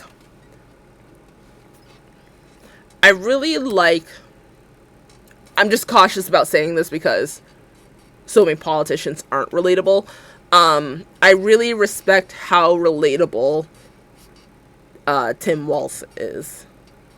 Like, being a teacher, being a father to a son that has a disability, being someone that's actually not rich, which I think is a huge deal when it comes to politicians. Don't use your money as your claim to fame. Use who you are as your claim to fame. And even if one does come from money, okay, you can't control being born into money, but you can control what you do with that money and who you help with along the way with that wealth.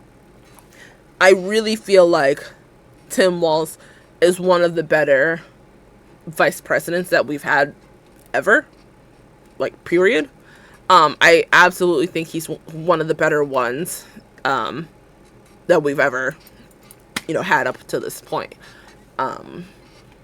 So I'm really curious to see what he talks about, how he approaches debates, how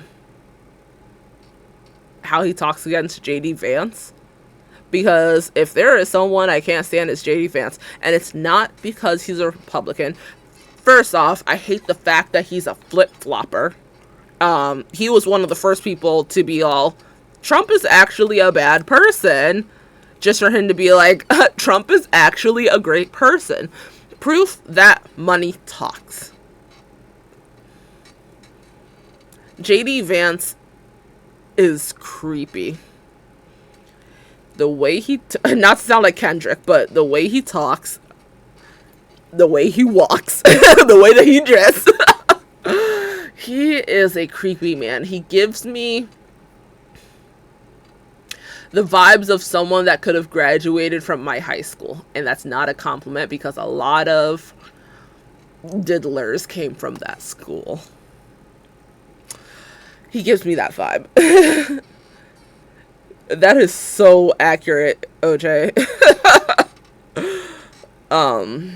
Yeah. JD Vance and Tim Walz are such opposites of vice presidential candidates. They're such polar opposites of those two, and I think it's so funny. Because he don't know how to sleep, and he always tries to, he never wants to miss out on anything. Bro, it's literally, what, 6:36 a.m. over there?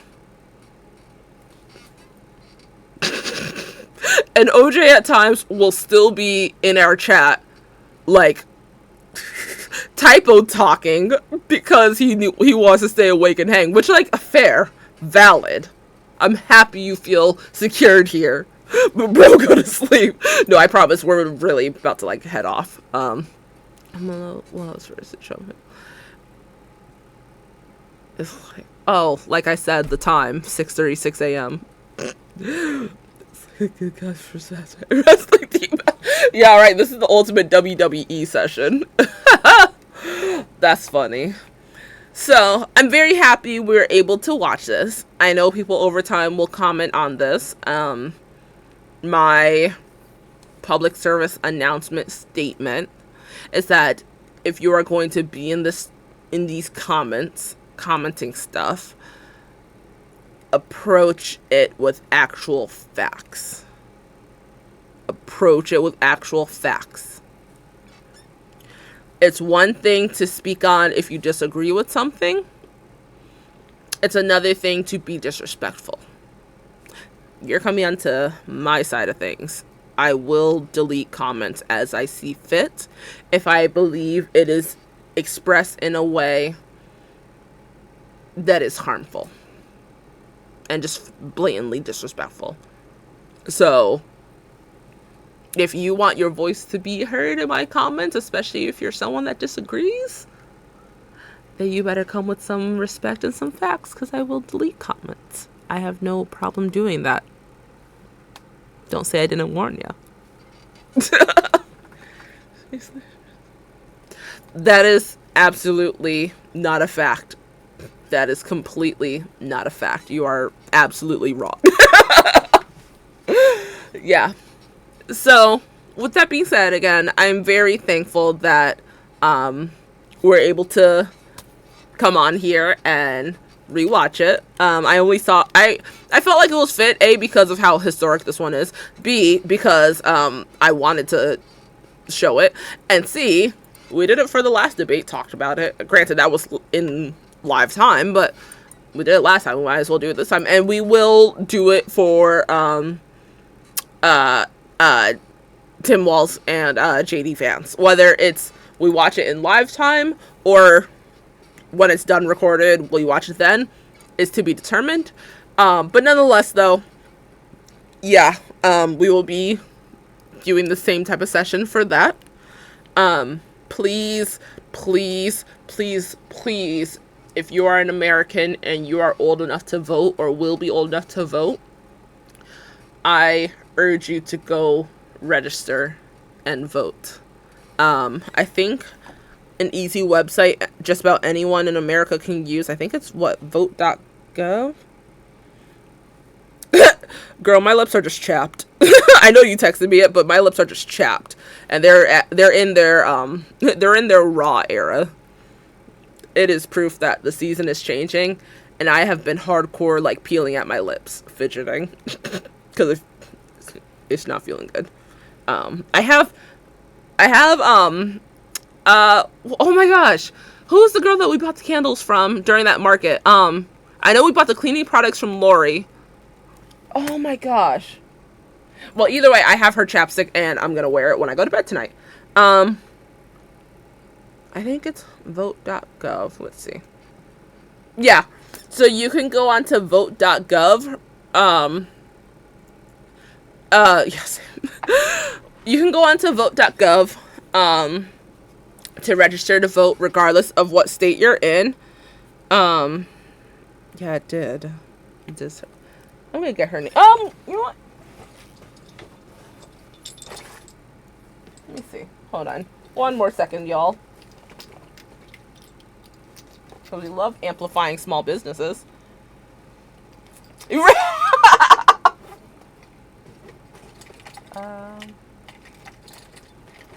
And the air at work is so bad. Like, when I'm at work, the air is just pumped on so hot. Oh, here we go. Steffi. Yep. Steffi's lip balm. Woo! We love that. Yeah. Yeah. Vote.gov. Y'all can go on there if you're an American and oh, that feels so good. Want more information about voting? Go on to there. Please register to vote. Please, if you are in an area where you can't go to the ballot of your state and vote. Yeah, I'm so excited for Friday the 13th. I might do my makeup a little hauntly. I don't know. A little spooky vibes. If you are in a state where you can't vote in person for the state that you want, please utilize mail-in votes. A lot of states allow it. Please utilize mail-in votes or early voting. Utilize those. I expect to see a bunch of people get out there and vote. This is a very... I know every year you're gonna hear it's a very important election, whatnot. If you are someone that, oh, I don't care about politics, respect the fact that you're privileged enough to not care about politics and how it affects you. Politics affects us every single day, and not like commercialized, oh, presidential debates. No, politics are so heavy in our lives in ways that, and this is all around the world. Politics are so heavy in our lives, more than you realize. Yeah, true. We are 42 minutes into Friday the 13th. Oh gosh. Oh, I can't wait for fall to start. I'm in my fall mood right now already. Anyways, yeah, utilize Google being free and make sure you are registered to vote. All states have deadlines to register to vote, so make sure you are registered within those deadlines, or before those deadlines, I should say. Yeah, utilize other aspects of voting. Don't be that person that's like, I couldn't go out and vote because whatever. Early voting, mail-in voting, there are other means. So please do that, y'all. Please do that, y'all. If you're not going to vote for yourself, vote for someone that you care about, because again, we are all heavily impacted by politics, and if we are all going to be united in the states of America, then we should kind of, I don't know, vote as if we care about each other. Okay? Please, thanks, appreciate it, awesome. So, I will be on tomorrow. Sheesh! Dang, okay, rounds of applesauce to you. That's awesome. No, genuinely, that's really cool. I wish I could have more of an expression, but this, I'm not even trying to sound funny. This debate wore me out. It wore me out the first time watching it, and it wore me out again today. Like, I'm so drained. It really wore me out. Like, I feel like, yo, I really feel like I just did a workout. Yes, I will be on tomorrow. What am I doing tomorrow? Yeah, see, what is your plan? I don't know. I will be on tomorrow. I think since that is a 2-hour stream, / shorter than not stream, I think I will be, just gameplaying, doing a couple hours of gameplay. I'll be on tomorrow night. If I get out of work on time, I'll be on at 9 p.m. If I don't get out of work on time, then I'll be on closer to 10 p.m. I will make a post on my TikTok / other social media sites that y'all have me on. I will make a post when, I'm thinking about, like, okay, yep, I'll be going live around this time. I'll also make a post about if that time changes. Saturday will be an earlier vote. Why, you may ask? Because your girl is going to the Renaissance Fair. The Renaissance Fair is going to be a fun time. So that one will be a live where I'll probably go. Okay, I know it's kind of early, but please just join. I'll probably go on at around like 10 a.m. this Saturday, I guess it's like a very 18 and up night where like, or maybe 21 and up night, I don't know, but nonetheless a night where it's very like adult humor, haha. That wasn't the reason why I was going Saturday, but hey, I'm going anyways. I appreciate y'all queens. I appreciate y'all so much. Gameplays are so fun because I love being trashy in my lives, in my gameplays. In life, I love being trashy. So I'm going to the Renaissance Fair. I plan on getting at the Renaissance Fair probably somewhere between like 2 p.m. to 4 p.m. time, because the fun times start closer to 6 p.m. But you can, as long as you're already there, you can just stay longer. So on Saturday, it'll probably be like, maybe like somewhere between 2 to 4 hours. We'll just say roughly about 3 hours of a stream. I'm not decided. I haven't decided yet what I'll do. Maybe I'll make some type of like a Renaissance-y vibe kind of gal. I don't know. We'll think about it. But nonetheless, yep, I'll be on tomorrow. Goal time 9 p.m. Eastern Standard Time. Otherwise 10 p.m. Eastern Standard Time, only for about 2 hours. Saturday will be earlier at like 10 a.m. Give your girl time to wake up and drink coffee. Sunday, I will be on live after work, which should be me going live either at 6 p.m. Eastern Standard Time or 7 p.m. Eastern Standard Time. Because remember, my streams now are going to be Thursdays through Sundays. Mondays, I have almost all my classes. Tuesday, I work and have choir. Wednesday, I have 2, kind of 3-ish of my classes and choir. So Monday, Tuesday, Wednesday, I'm busy. So Thursdays through Sundays are going to be my stream days. Be there if you can. Otherwise, rewatch them on YouTube. Appreciate y'all being here. Let's actually, since we don't just do it for gameplay, let's read our affirmation. That's what it's called, right? This is an affirmation. Sure. Affirmation of the week before we head off. This says, I am proud of every goal I achieve. On the back it says, achieving goals.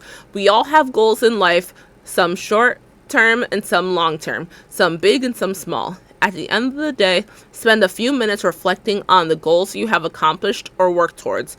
Don't just focus on the big goals. Consider the small ones as well. By making this a daily habit, you will see how much you are able to achieve over time and gain confidence in completing future goals. I want to emphasize real quick the fact that developing a habit takes repetition. And I know that sounds very, yeah, duh, but no, it's true. If you want something to be a permanent concept in your mind, make it a permanent concept in your mind. If it's equipped enough in our minds to develop bad habits, it's equipped enough in our minds to create good habits. If you want something to change in your mind, I'm not saying everything can be changed, but certain things that you want changed, change it. Create that habit. You are worth it and you are deserving of positive things coming into your life and into your mind. Make it happen. Sometimes we have to be our own good karma. Make it happen, you magical being. All right. And with that being said, before we leave, I would like to force every single one of you guys that are watching, that will be watching, I don't care when, I don't care if it's right now or later on, I would like to invite you all, actually meaning force you all, to join me in giving yourself a well-deserved overdue hug. So I want you to take your arms and give yourself a hug. Make sure you are giving yourself acknowledgement of all that you've accomplished this week. This will be different for each person.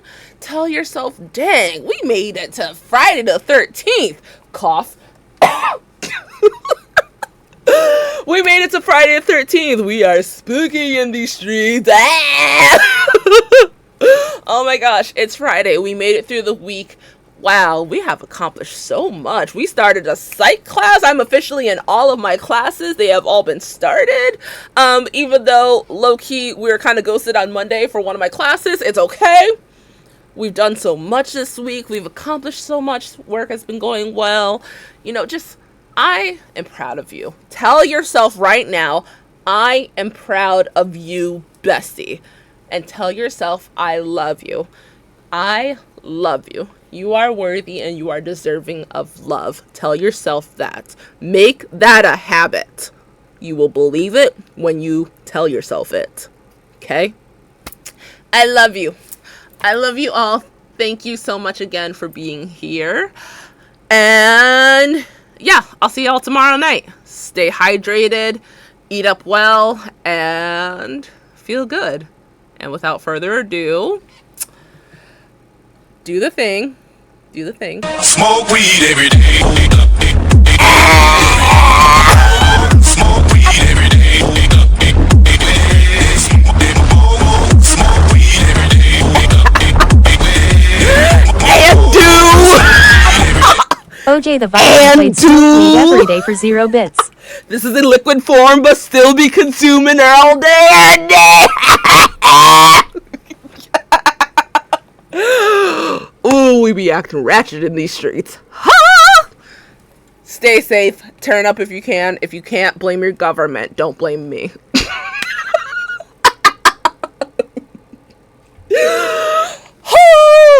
Alright, y'all. See y'all tomorrow night. Make sure you follow me. There's really no reason why you don't follow me at this point. Loser. Alright. See y'all later. See y'all tomorrow night. Happy Friday the 13th. Boom. Hey, maybe we should make a spooky gal for Friday the 13th and play her some. Right? We're gonna do that. Okay. We're gonna do that. Alright. Bye. And thank you.